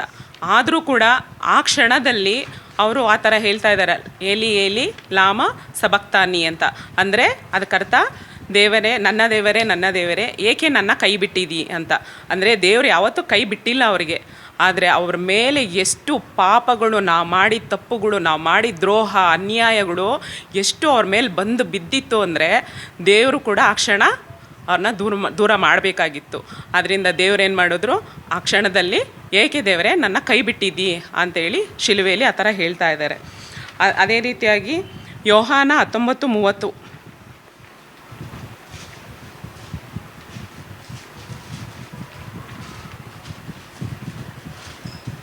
ಯೇಸು ಆ ಹುಳಿ ರಸವನ್ನು ತಗೊಂಡ ಮೇಲೆ ತಿರಿತು ಎಂದು ಹೇಳಿ ತಲೆಬಾಗಿಸಿ ಆತ್ಮವನ್ನು ಒಪ್ಪಿಸಿಕೊಟ್ಟನು. ಆ ಆತ್ಮನ ಒಪ್ಪಿಸ್ಕೊಡ್ಬೇಕಾದ್ರೆ ದೇವರಿಗೆ ಎಷ್ಟು ಸಂಕಟ ಆಗ್ತಿತ್ತು ಅಂತಂದರೆ ಅವರಿಗೆ ಅದನ್ನು ತುಂಬ ಕಷ್ಟ ಆಗ್ತಾ ಇತ್ತು. ಆದರೆ ದೇವರು ನಮ್ಮ ಮೇಲಿಟ್ಟಿದ್ದ ಪ್ರೀತಿಗೋಸ್ಕರ, ಲೋಕದ ಮೇಲೆ ಇಟ್ಟಿದ್ದ ಪ್ರೀತಿಗೋಸ್ಕರ ಆ ಕಾರ್ಯನ ಅವ್ರು ಮಾಡಲೇಬೇಕಾಗಿತ್ತು. ಅವಾಗ ಅವರು ಒಂದು ಬೆಟ್ಟದ ಹತ್ರ ಹೋಗ್ತಾರೆ. ಅಲ್ಲಿ ಶಿಷ್ಯರನ್ನು ಕೂಡ ಜೊತೆ ಕರ್ಕೊಂಡೋಗಿರ್ತಾರೆ. ಆಗ ಅಲ್ಲಿ ಬೆವರು ಸುರಿಸಿ ಅವರು ಪ್ರಾರ್ಥನೆ ಮಾಡ್ತಾರೆ, ಕಣ್ಣೀರು ಸುರಿಸಿ ಅವ್ರು ಪ್ರಾರ್ಥನೆ ಮಾಡ್ತಾರೆ. ಅವ್ರಿಗೆ ಎಷ್ಟು ಸಂಕಟ ಆಗಿತ್ತು ಅಂತಂದರೆ ಅಲ್ಲಿ ಬಂದು ಶಿಷ್ಯರು ಕೂಡ ಹೇಳ್ತಾರೆ, 1 ಗಂಟೆ ಕಾಲ ನನಗಾಗಿ ನೀವು ಪ್ರಾರ್ಥನೆ ಮಾಡಲಾರೀರಾ ಅಂತ ಕೇಳ್ತಾರೆ. ಆದರೆ ನಾವು ಮನುಷ್ಯರು, ನಮ್ಮಲ್ಲಿ ಅಷ್ಟು ಬಲ ಶಕ್ತಿ ಇಲ್ಲ. ಆದರೆ ದೇವರು ಆ ಶಕ್ತಿನ ನಮಗೆ ಕೊಡ್ತಾರೆ. ಆದರೆ ಅವರು ಅಷ್ಟು ಸಂಕಟ, ಅಷ್ಟು ನೋವು ಅನುಭವಿಸಿ, ಅಷ್ಟು ಕಷ್ಟಪಟ್ಟು ಅಲ್ಲಿ ಆ ಥರ ಪ್ರಾರ್ಥನೆ ಮಾಡ್ತಾರೆ. ಬೆವ್ರನ್ನ ರಕ್ತದೋಪಾದಿಯಲ್ಲಿ ಸುರಿಸಿ ಆತನು ಪ್ರಾರ್ಥನೆ ಮಾಡಿ ತನ್ನ ಆತ್ಮನ ಒಪ್ಪಿಸ್ಕೊಡೋದಕ್ಕೆ ಆತನು ಸಿದ್ಧತೆಯನ್ನು ಮಾಡ್ಕೊಳ್ತಾನೆ. ಅದೇ ರೀತಿ ಕೀರ್ತನೆಯಲ್ಲಿ ನಾವು ಓದ್ತೀವಿ 37:25.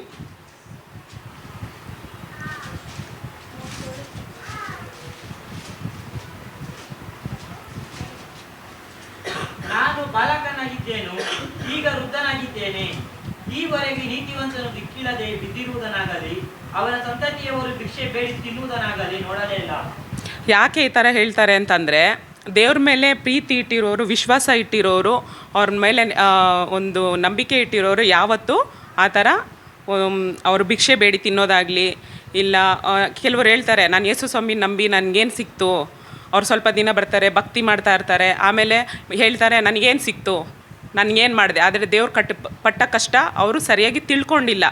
ಅದಕ್ಕೆ ದೇವ್ರು ಮುಂಚೆನೇ ಹೇಳಿದ್ದಾರೆ, ನಾನು ಅವನು ದಾವಿದ ಹೇಳೋದು ಅದನ್ನು, ನಾನು ಬಾಲಕ ಆಗಿದ್ದೆ, ಈಗ ವೃದ್ಧ ಆಗಿದ್ದೀನಿ. ಇವತ್ತವರೆಗೂ ಅವನಿಗೂ ತುಂಬ ಕಷ್ಟಗಳು ಬಂತು. ಎಲ್ಲೆಲ್ಲೋ ಅವನನ್ನು ರಾಜನಿಂದ ತಪ್ಪಿಸ್ಕೊಂಡಾದ, ಸ್ವಂತ ಎತ್ತ ಮಗನಿಂದ ಕೂಡ ಅವನು ಅವಸ್ಕೊಳ್ಳೋ ಥರ ಬಂತು. ಆದರೂ ಕೂಡ ಅಲ್ಲೆಲ್ಲೂ ದೇವರು ಅವನ ಕೈ ಬಿಡ್ದಿರ ಎಲ್ಲ ಕಡೆನೂ ಅವನು ಕಾಪಾಡಿ ರಕ್ಷಿಸಿದ್ರು. ಆದ್ದರಿಂದ ಯಾವತ್ತೂ ಅಷ್ಟೇ ನಾವು ದೇವ್ರನ್ನ ನಂಬಿದಾಗ ನಮಗೆ ಯಾವ ಕೊರತೆನೂ ಇಲ್ದಿರ, ನಮ್ಮನ್ನು ಯಾವ ಒಂದು ಕುಂದು ಕೊರತೆ ಇಲ್ದಿರ ನಮ್ಮನ್ನು ರಕ್ಷಣೆ ಮಾಡ್ತಾರೆ.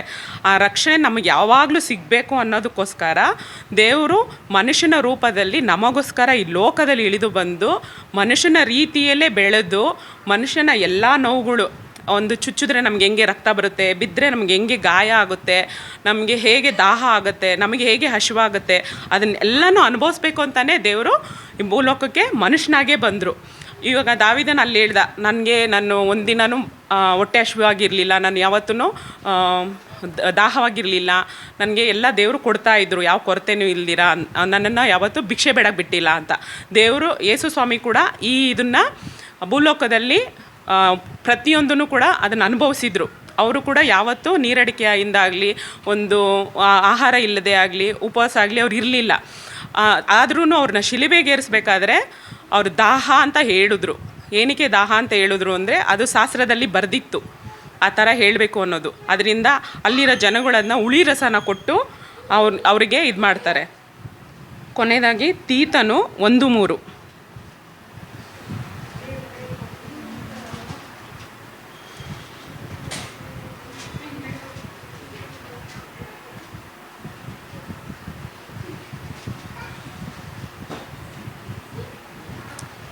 ತೀತನು 1:3.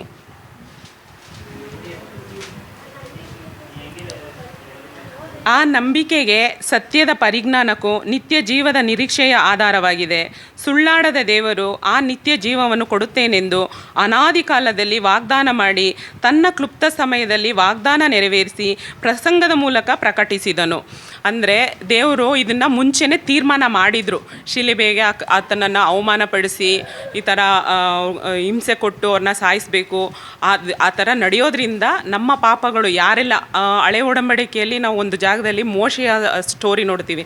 ಅದರಲ್ಲಿ ಅವರು ಇಸ್ರೇಲ್ ದೇಶಕ್ಕೆ ಹೋಗುವಾಗ ದಾರಿಯಲ್ಲಿ ಹಾವುಗಳು ಬಂದು ಕಚ್ಚುತ್ತೆ. ಎಂತಕ್ಕೆ ಅಂತಂದರೆ ಅವರು ದೇವರ ಮಾತನ್ನು ಕೇಳದೇ ಇದ್ರಿಂದ. ಆಗ ದೇವರು ಅಲ್ಲಿ ಹಾವುಗಳನ್ನ ಕಳಿಸ್ತಾರೆ. ಆಗ ಹಾವುಗಳು ತುಂಬ ಜನನ ಕಚ್ಚಿ ಸಾಯಿಸುತ್ತೆ. ಆಗ ಮೋಶೆ ಹತ್ರ ಎಲ್ಲರೂ ಬಂದು ಮೊರೆ ಇಡ್ತಾರೆ, ನನ್ನನ್ನು ಈ ಒಂದು ಸಂಕಟದಿಂದ ಬಿಡಿಸಿ, ತುಂಬ ಜನ ನಾವು ಇಸ್ರೇಲ್ಗೆ ಹೋಗಬೇಕಾಗಿತ್ತು, ಆದರೆ ನಾವು ಯಾರು ಹೋಗ್ದಿರ ದಾರಿಲೇ ಸಾಯ್ತಾ ಇದ್ದೀವಿ, ನಮ್ಮನ್ನು ಕಾಪಾಡು ಅಂತ ಮೋಶೆ ಹತ್ರ ಬಂದು ಕೇಳ್ತಾರೆ. ಆಗ ಮೋಶೆಗೆ ದೇವರು ಹೇಳ್ತಾರೆ, ನೀನು ಹೋಗಿ ಒಂದು ದೊಡ್ಡದಾದ ಕಂಬ ಥರ ನಿಲ್ಲಿಸಿ ಒಂದು ಸರ್ಪದ ಆಕಾರನ ಮಾಡಿ ಅದ್ರ ಮೇಲಿಡು, ಯಾರು ಅದನ್ನು ದೃಷ್ಟಿಸಿ ನೋಡ್ತಾರೋ ಅವರು ರಕ್ಷಣೆ ಹೊಂದಬೇಕು ಅಂತ. ಅದೇ ರೀತಿಯಾಗಿ ದೇವ್ರನ್ನ ಯೇಸು ಸ್ವಾಮಿನ ಇವತ್ತು ಶಿಲುಬೆಯಲ್ಲಿ ಏರಿಸಿದ್ದಾರೆ. ಯಾರೆಲ್ಲ ಹೃದಯದಿಂದ ನಂಬಿ ಮೊಣಕಾಲೋರಿ ಈತನೇ ಸತ್ಯವಾದ ದೇವರು ಎಂದು ನಂಬಿ ಇದು ಮಾಡ್ತಾರೋ ಅವರು ರಕ್ಷಣೆ ಹೊಂದಬೇಕು. ಆಗಿನ ಕಾಲದಲ್ಲಿ ಆ ಇಸ್ರೇಲ್ ಜನಕ್ಕೆ ಆ ಒಂದು ಸರ್ಪನ ಇಟ್ಟು ಅವ್ರನ್ನ ರಕ್ಷಣೆ ಮಾಡಿದ್ರು. ಈಗ ಇಡೀ ಲೋಕ ಪ್ರಪಂಚನೇ ರಕ್ಷಣೆ ಹೊಂದಬೇಕು ಅನ್ನೋದಕ್ಕೋಸ್ಕರ ಶಿಲುಬೆಯಲ್ಲಿ ಯೇಸು ಸ್ವಾಮಿನ ಏರಿಸಿ ತನ್ನ ಒಂದೊಂದು ತೊಟ್ಟು ರಕ್ತನ ಚೆಲ್ಲಿ ಕೈಗೆ ಮೊಳೆ ಹೊಡೆದ್ರು, ಕಾಲಿಗೆ ಮೊಳೆ ಹೊಡೆದ್ರು, ತಲೆಯಲ್ಲಿ ನಾವು ತಲೆಯಿಂದ ಮಾಡೋ ಚಿಂತೆಯಿಂದ ಅವ್ರಿಗೆ ತಲೆ ಕಿರೀಟ ಮುಳ್ಳನ್ನು ಚುಚ್ಚಿದ್ರು. ನಾವು ಕಾಲಿನಿಂದ ಮಾಡಿದ ಪಾಪದಿಂದ ಅವ್ರ ಕಾಲಿಗೆ ಮೊಳೆ ಹೊಡೆದ್ರು, ನಾವು ಕೈಯಿಂದ ಮಾಡಿದ ಪಾಪದಿಂದ ಅವ್ರ ಕೈಗೆ ಮೊಳೆ ಹೊಡೆದ್ರು, ನಾವು ಮಾಡಿದ ಒಂದೊಂದು ದ್ರೋಹದಿಂದ ಅವ್ರ ದೇಹದಲ್ಲಿ ಒಂದೊಂದು ಏಟ್ಗಳು ಅವರು ಅನುಭವಿಸಿದ್ರು. ಅಷ್ಟು ಕಷ್ಟಪಟ್ಟು ಅವ್ರನ್ನ ಶಿಲುಬೆಗೆ ಹಾಕಿ ಹೊಡೆದು ಸಾಯಿಸಿದ್ರು. ಅದೇ ರೀತಿಯಾಗಿ ಕೆಲವೊಂದು ಕಡೆ ಅವ್ರನ್ನ ಸಾಯಲಿಲ್ಲ ಅಂದರೆ ಕೈ ಕಾಲನ್ನ ಮುರಿದ್ಬಿಟ್ಟು ಅವ್ರನ್ನ ಸಮಾಧಿಲಾಗ್ತಾರೆ. ಆದರೆ ಯೇಸು ಸ್ವಾಮಿದು ಒಂದು ಮೂಳೆ ಕೂಡ ಮುರಿಬಾರ್ದು ಅಂತೇಳಿ ಹಳೆ ಒಡಂಬಡಿಕೆಯಲ್ಲೇ ಬರೆದಿತ್ತು. ಹಾಗಾಗಿ ಯೇಸು ಸ್ವಾಮಿ ಕೊನೆಗೆ ಉಳಿದಿದೆ ಲಾಸ್ಟಲ್ಲಿ ರಕ್ತ ನೀರು, ಕೊನೆಗೆ ದಾಹ ತೀರಿತು ಎಂದೇಳಿ 7ನೇ ತನ್ನ ಮಾತುಗಳನ್ನು ಶಿಲುಬೆಯಲ್ಲಿ ಹೇಳಿ ತನ್ನ ಆತ್ಮನ ದೇವರಿಗೆ ಒಪ್ಪಿಸ್ಕೊಟ್ಟು ಆತನು ಸತ್ತನು. ಕರ್ತನಿಗೆ ಸ್ತೋತ್ರ. 7 வார்த்தைகள் 7 ಮಾತುಗಳು 7 நபர் பேசுனீங்க. 7 ಜನ ಮಾತನಾಡಿದ್ದೀರಾ. ಕರ್ತರು உங்களை கொண்டு பேசினார். ಕರ್ತರು ನಿಮ್ಮೊಂದಿಗೆ ಮಾತನಾಡಿದರು, ನಿಮ್ಮ ಮುಖಾಂತರ ಮಾತನಾಡಿದರು. ಕೆಲವರಿಗೆ ಕೊಂಚಂ ಭಯ, ಕೆಲವರಿಗೆ ಸ್ವಲ್ಪ ಭಯ ಇದೆ, ಕೆಲವರಿಗೆ ಕರ್ತನು முந்தைய விட பரவாயில்ல. ಮುಂಚಿಂದ ಪರವಾಗಿಲ್ಲ. கர்த்தருக்காக பேசுகிறோம். ಕರ್ತನಿಗೋಸ್ಕರ ಮಾತನಾಡುತ್ತಿದ್ದೇವೆ. பயப்படாம பேசு. ಭಯಪಡದಂತೆ ಮಾತನಾಡಿ. ஹalleluya. ஹalleluya. கர்த்தர் நல்லவர். ಕರ್ತನ ಒಳ್ಳೆಯವರು. ஜெபத்தோட இருப்போம்னா ಪ್ರಾರ್ಥನೆಯೊಂದಿಗೆ ಇದ್ದೋಣ நமக்கு பயம் வராது. ನಮಗೆ ಭಯ ಇರುವುದಿಲ್ಲ. ஹalleluya. ஹalleluya. கர்த்தர் தொடர்ந்து உங்களை பயன்படுத்துவார். ನಿಮ್ಮನ್ನು ಬಳಸುತ್ತಾರೆ. நேரம் கடந்து போகிறது. ಸಮಯ ಹೋಗುತ್ತದೆ. முதல் வார்த்தை ಮೊದಲನೇ ಮಾತು கர்த்தாவே, ಕರ್ತನೇ, பிதாவே, இவர்களை எல்லாம் மன்னியுன்னார். ತಂದೆಯವರನ್ನು ಕ್ಷಮಿಸು ಅಂತ ಹೇಳಿ. இரண்டாவது, ಎರಡನೇದು, இன்றைக்கு என்னோடு கூட ಇಂದು ನನ್ನೊಂದಿಗೆ பரதேசில இருப்பேன்னார். ಪರದೇಶಿಯಲ್ಲಿ ಇರುತ್ತೆ ಅಂತ ಹೇಳಿದ್ರು. மூணாவது, ಮೂರನೇದು, அவருடைய தாயை பார்த்து ಅವರ ತಾಯಿಯನ್ನು ನೋಡಿ, ಸ್ತ್ರೀಯೇ அதோ உன் மகன், ಅಗೋ ನಿನ್ನ ಮಗನು, ಶಿಷ್ಯನ பார்த்து ಶಿಷ್ಯನ ನೋಡಿ, அதோ உன் தாய், ಅಗೋ ನಿನ್ನ ತಾಯಿ ಅಂತ ಹೇಳಿದರು. ನಾಲ್ಕನೇದು, ದೇವನೇ, ನನ್ನ ದೇವರೇ, ನನ್ನ ದೇವರೇ, ಏನ್ என்னை கைவிட்டீர், ಯಾಕೆ ನನ್ನ ಕೈ ಬಿಟ್ಟಿದ್ದೀರಾ ಅಂತ ಹೇಳಿದರು. ಪಾಪத்தை ஏற்றபடினாலே, ಪಾಪವನ್ನು ಒಪ್ಪಿಕೊಂಡರಿಂದಾಗಿ ದೈವಂ ಅವரை கைவிட வேண்டியதாய், ದೇವರವರನ್ನು ಕೈ ಬಿಡಬೇಕಾದ ಪರಿಸ್ಥಿತಿ. இதெல்லாம் நம்ம மனதில் வைக்கணும். ಇದನ್ನು ನಾವು ಮನಸ್ಸಿನಿಟ್ಟುಕೊಳ್ಳಬೇಕು. விசுவாசிகள் பாவம் செய்யும் போது, ವಿಶ್ವಾಸಿಗಳು ಪಾಪ ಮಾಡುವಾಗ ಯೇಸುವೆ ಕೈಬಿಟ್ಟಾರೆ. ಯೇಸುವನ್ನು ಪಾಪಂ செய்யல, ಅವರು ಪಾಪ ಮಾಡಲಿಲ್ಲ. ನಮ್ಮ ಪಾಪத்தை ಏற்றுಕೊಂಡ, ನಮ್ಮ ಪಾಪವನ್ನು ಒಪ್ಪಿಕೊಂಡರು, ಅದಕ್ಕೆ ಕೈಬಿಡಪಟ್ಟ, ಅದಕ್ಕೋಸ್ಕರ ಕೈ ಬಿಡಲ್ಪಟ್ಟರು. ನಾವು ಪಾಪಂ செய்வோம், ನಾವು ಪಾಪ ಮಾಡುವುದಾದರೆ நிச்சயம் நாம் கைவிடப்படுவோம். ನಿಶ್ಚಯ ನಾವು ಕೈ ಬಿಡಲ್ಪಡುತ್ತೇವೆ. ಐದನೇದು, தாகமா இருக்கிறேன்னா, நான் தாகவாಗಿದೆ பிரதர் சொன்னார், பிரதர் ಹೇಳಿದರು, ஆத்ம தாகம், ஆத்ಮ ದಾಹ. கர்த்தர் நல்லவர். அப்படி நாமும் ಅವರ ನಾಮ ಆತ್ಮ தாகமுடையவர்களாய், ಆತ್ಮ ದಾಹವುಳ್ಳದಾಗಿ நாமும் ஜீவிக்க வேண்டும். ನಾವು ಜೀವಿಸಬೇಕು. ஆறாவது வார்த்தை, ಆರನೇ ಮಾತು, முடிந்தது என்று சொல்லி ಮುಗಿತು ಅಂತ ಹೇಳಿ தலையை சாய்த்து ஒப்பு கொடுத்தார். ತಲೆಯನ್ನು ಹಾಗೆ ಒಪ್ಪಿಸಿಕೊಟ್ಟರು. ஏழாவது, ಏಳನೇದು, பிதாவே, ತಂದೆ கையிலே நாவை ஒப்பு கொடுக்கிறேன், ನಿಮ್ಮ ಕರ್ತನ ಆತ್ಮವನ್ನು ಒಪ್ಪಿಸುತ್ತೇನೆ ಅಂತ ಹೇಳಿದರು. தன்னுடைய ஆத்மாவை அவர் ஒப்பு கொடுத்தார். ತನ್ನ ಆತ್ಮವನ್ನು ಒಪ್ಪಿಸಿಕೊಟ್ಟರು. பவுல் அப்படி ஒப்பு கொடுக்கல, ಪೌಲನಾಗಿ ಒಪ್ಪಿಸಿಕೊಡಲಿಲ್ಲ, ಚಿತ್ತಕ್ಕೆ ಒಪ್ಪು கொடுத்தார். ಚಿತ್ತಕ್ಕೆ ಒಪ್ಪಿಸಿಕೊಟ್ಟರು. ಸ್ಟೇವನನು ಒಪ್ಪು கொடுத்தார். ಒಪ್ಪಿಕೊಟ್ಟನು. ಅವರೆಲ್ಲರೂ ನಿತ್ಯದಲ್ಲಿ ಇರುತ್ತಾರೆ, ಅವರು ನಿತ್ಯ ಜೀವನದಲ್ಲಿದ್ದಾರೆ. ಕರ್ತನು ಒಳ್ಳೆಯವರು. ಕರ್ತನು உங்களை ஆசீர்வதிப்பார். ನಿಮ್ಮನ್ನು ಆಶೀರ್ವದಿಸುತ್ತಾರೆ. கர்த்தர் உங்களை பயன்படுத்துவார். ನಿಮ್ಮನ್ನು ಇನ್ನೂ ಬಳಸುತ್ತಾರೆ. கர்த்தருடைய வார்த்தைக்கு நேராய் நாம் போவோம். ಆ ವಾಕ್ಯದ ನೇರವಾಗಿ ತಿಳಿಸಿಕೊಳ್ಳೋಣ.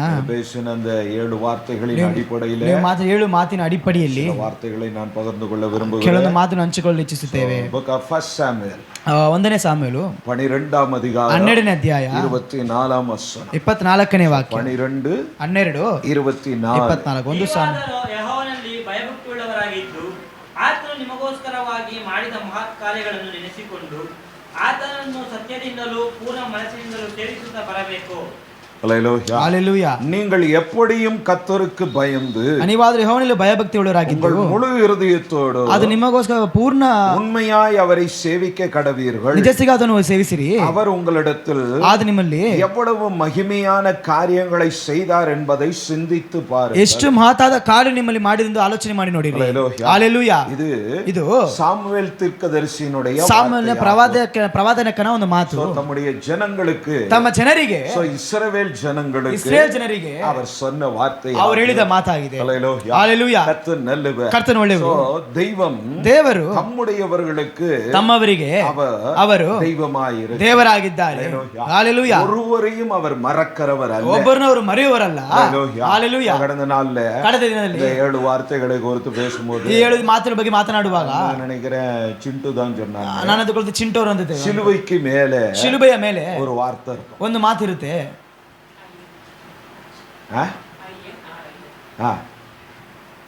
ಏನ್ ಮಾತು? ಏನು ಮಾತದು? ಇವರು ಯೂದರ ರಾಜನು, ಕಿಂಗ್ ಆಫ್ ಜ್ಯೂಸ್ ಅಂತ ಬರೆಯಲ್ಪಟ್ಟಿರುತ್ತೆ.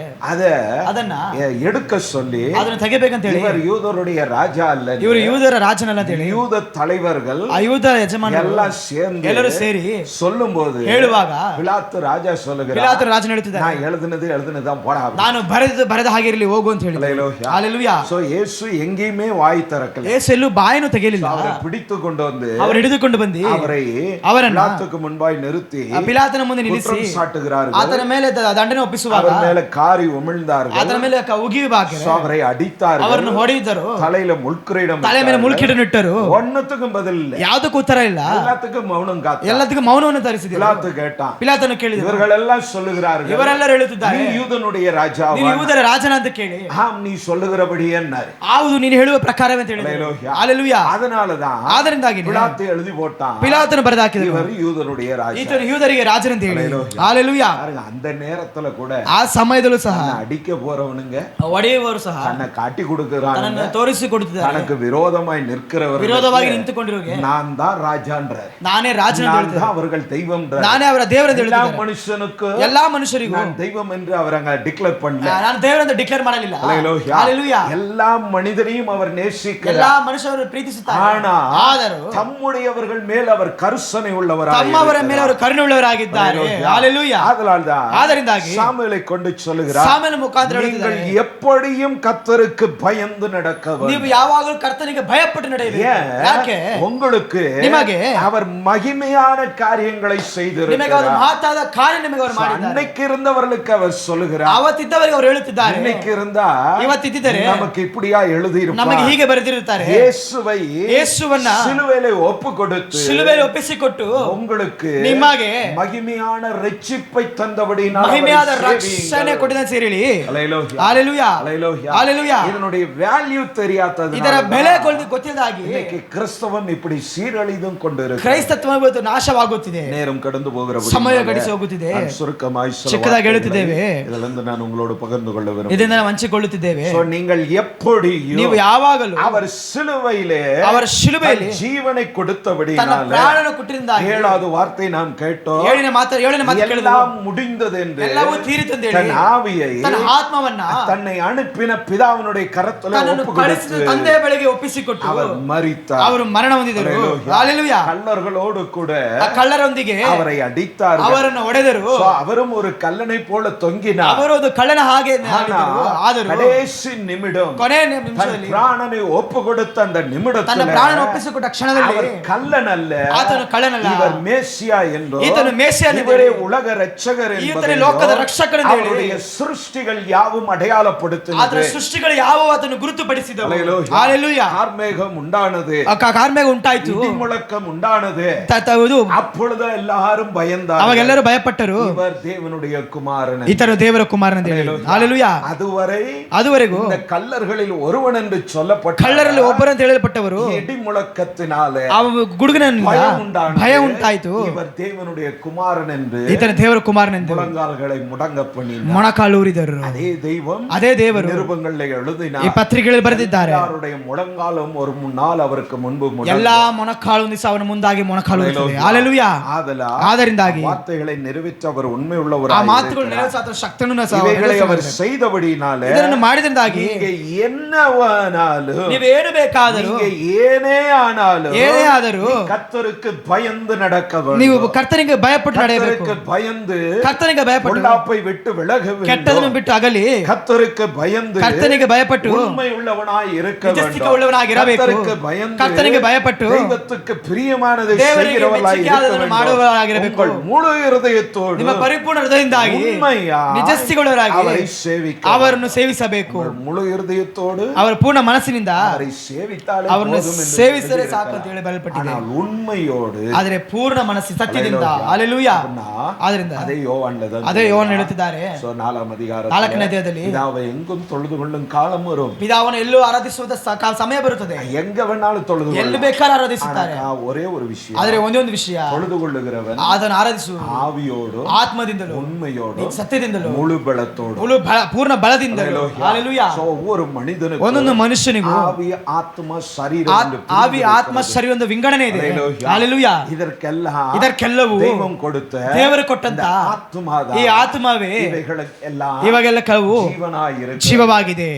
ಹಾಲೆಲೂಯಾ. ஆத்ம வெளியேறினா ಆತ್ಮ ಹೊರಡೆ ಹೋದ್ರೆ கண்ணு அங்கதான் இருக்கும், ಕಣ್ಣಲ್ಲಿ ಇರುತ್ತದೆ, ஆனா செயல் இருக்காது. ಅದು ಕಾರ್ಯ ಇರುವುದಿಲ್ಲ. சரீரம் அப்படியே தான் ಶರೀರ இருக்கும். ಹಾಗೆ ಇರುತ್ತದೆ, பிரயோஜனமிருதில்ல. ಹಾಲೆಲೂಯಾ. ஆத்மா எவ்வளவு விலையுள்ளது என்பதை ಎಷ್ಟು ಬೆಲೆಯುಳ್ಳ ಎಂಬುದನ್ನು நாம் சிந்திக்கிறவர்களாய் இருக்க ನಾವು ಆಲೋಚನೆ வேண்டும். ಮಾಡುವವರಾಗಿರಬೇಕು. Hallelujah. ಹಾಲೆಲೂಯಾ. முழு இருதயத்தோடு ಪೂರ್ಣ ಹೃದಯ ಮನಸ್ಸಿಂದ உண்மையாய் அவரை சேவிக்க ಸತ್ಯದಿಂದ ಅವರನ್ನು ಸೇವಿಸಬೇಕು அடுத்து சொல்லுகிறார், ಅಂತ ಹೇಳ್ತಾರೆ. அவர் உங்களிடத்தில் ಅವರು ನಿಮ್ಮ ಬಳಿ எவ்வளவு மகிமையான காரியங்களை செய்தார். ಎಷ್ಟು ಮಹತ್ತಾದ ಕಾರ್ಯಗಳನ್ನು ಮಾಡಿದ್ದಾರೆ. ಹಾಲೆಲೂಯಾ. நாம் தண்டிக்கப்பட வேண்டும். ನಾವು ದಂಡಿಸಲ್ಪಡಬೇಕಾಗಿದೆ. நம்முடைய பாவங்களை, ನಮ್ಮ ಪಾಪಗಳನ್ನ, நீ செய்த கர்மங்களை ನೀವು ಮಾಡಿದ ಕರ್ಮಗಳನ್ನ நீயே சுமன்னு விட்டாருன்னு வைங்க. ನೀನೇ ಹೊತ್ತುಕೋ ಅಂತ ಬಿಟ್ಟು ಅಂದ್ಕೊಳ್ಳಿ. யோசித்து பாருங்க. ಆಲೋಚನೆ ಮಾಡಿ ನೋಡ್ರಿ. சுமந்து நடக்க முடியும்? ಹೊತ್ತುಕೊಂಡು ನಡಿಗೆ ಸಾಧ್ಯನಾ? நேரம் அதுவே ಇಷ್ಟೊತ್ತಿಗೆ ಅದುವೇ எப்பவோ நம்மள முடிச்சிட்டு ಯಾವಾಗ ನಮ್ಮನ್ನು ಮುಗಿಸಬೇಕಾಯ್ತು. ಹಲ್ಲೆಲೂಯಾ. அவர் சொல்லிட்டார், ಯಾಕಂದ್ರೆ ಅವ್ರು ಹೇಳಿದರು, நீ பாவம் செய்த, ನೀನು ಪಾಪ ಮಾಡಿದ್ಯಾ, சாகவே சாவடா, ನೀನು ಸಾಯಲೇ ಸಾಯ್ತೀಯ. ಹಲ್ಲೆಲೂಯಾ. அப்ப பாவத்தின் சம்பளம் ಪಾಪದ ಸಂಬಳ ಮರಣವಾಗಿದೆ. ಮರಣವಾಗಿದೆ. நிச்சயம் மரணம் உண்டு. ನಿಶ್ಚಯ ಮರಣ ಉಂಟು. அப்ப நம்முடைய பாவங்களை அவர் ನಮ್ಮ சுமந்தபடியினால் ಪಾಪಗಳನ್ನು ಒತ್ತದಿಂದಾಗಿ அவர் கதறினார், ಅವರು ಇದ ತಂದೆ, தேவனே, ನನ್ನ ದೇವನೇ, ஏன் என்னை கைவிட்டீர்? ಯಾಕೆ ನನ್ನನ್ನು ಕೈ ಬಿಟ್ಟಿದ್ದೀರಿ ಅಂತ ಹೇಳಿ. இவ்வளவு மகத்தான காரியத்தை ಇಷ್ಟು ಮಹತ್ತಾದ ಕಾರ್ಯ தெய்வம் ವಿಧವಾದ ದೇವರು ನಮ್ಮ ಮೇಲೆ ಅன்பು ಕೂರ್ந்து ನಮ್ಮ ಮೇಲೆ ಪ್ರೀತಿ ಮಾಡಿ நம்மை நேசித்தபடியினால் ನಮ್ಮನ್ನು ಪ್ರೀತಿಸಿದಾಗಿ இந்த பூமிக்கு அவரை தந்தருளி ಈ ಭೂಮಿಗೆ ಅವರನ್ನು ಕೊಟ್ಟರು. ஹல்லேலூயா. ಹಲ್ಲೆಲೂಯಾ. சோ அவரை தந்து ಅವರನ್ನು ಕೊಟ್ಟು இவ்வளவாய் அன்பு கூர்ந்த ಇಷ್ಟಾಗಿ ಪ್ರೀತಿಯನ್ನು இந்த ಮಹಿಮೆயான ಕಾರ್ಯங்களை ಈ ಮಹಿಮೆಯಾದ ಕಾರ್ಯಗಳಿಂದ எப்போதும் சிந்திக்க வேண்டும். ನೀನು ಯಾವಾಗಲೂ ಆಲೋಚನೆ ಮಾಡಬೇಕು. ஆலயத்தில் மாத்திரமல்ல, ಆಲಯದಲ್ಲಿ ಮಾತ್ರವಲ್ಲ, நீ எல்லா இடத்திலும், ನೀನು ಎಲ್ಲಾ ಸ್ಥಳದಲ್ಲೂ, நீ சுவாசமுள்ள வரை, ನೀನು ಶ್ವಾಸವಿರುವ ತನಕ ஒவ்வொரு நிமிடமும் அவரை சிந்திக்க ಒಂದೊಂದು வேண்டும். ನಿಮಿಷ ಅದನ್ನು ಚಿಂತೆ ಆಲೋಚನೆ ಮಾಡಬೇಕು. ಗಲಾತ್ಯರು எழுதின புத்தகம் ಗಲಾತ್ಯರಿಗೆ ಬರೆದ ಪತ್ರಿಕೆ 3ನೇ ಅಧ್ಯಾಯ 13ನೇ ವಚನ, 13ನೇ ವಾಕ್ಯನ. ಗಲಾತ್ಯರಿಗೆ ಬರೆದ 3:13 3. ಅಬ್ರಾಹ್ಮನಿಗೆ ಉಂಟಾದ ಆಶೀರ್ವಾದವು ಕ್ರಿಸ್ತ ಯೇಸುವಿನಲ್ಲಿ ಅನ್ಯಜನರಿಗೆ ಉಂಟಾಗುವಂತೆಯೂ ದೇವರು ವಾಗ್ದಾನ ಮಾಡಿದ್ದ ಆತ್ಮವನ್ನು ನಮಗೆ ನಂಬಿಕೆಯ ಮೂಲಕ ದೊರಕುವಂತೆಯೂ ಕ್ರಿಸ್ತನು ನಮ್ಮ 3:13 3:13 ಅಬ್ರಾಹ್ಮ ಉಂಟಾಗಿ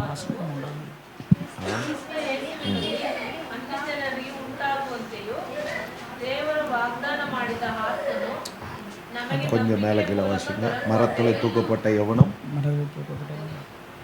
ಅದೆಲ್ಲ ಕನ್ನಡದಲ್ಲಿ ಸ್ವಲ್ಪ ಮೇಲೆ ಕೀழே ಇರಬೇಕು. ಮರತ್ತಲೆ ತೂಕಪಟ್ಟ ಯವನು 14, ಕನ್ನಡದಲ್ಲಿ 14 தமிழ்ல 14 இருக்குது. ஆபிரகாமுக்கு உண்டான ஆசீர்வாதம்.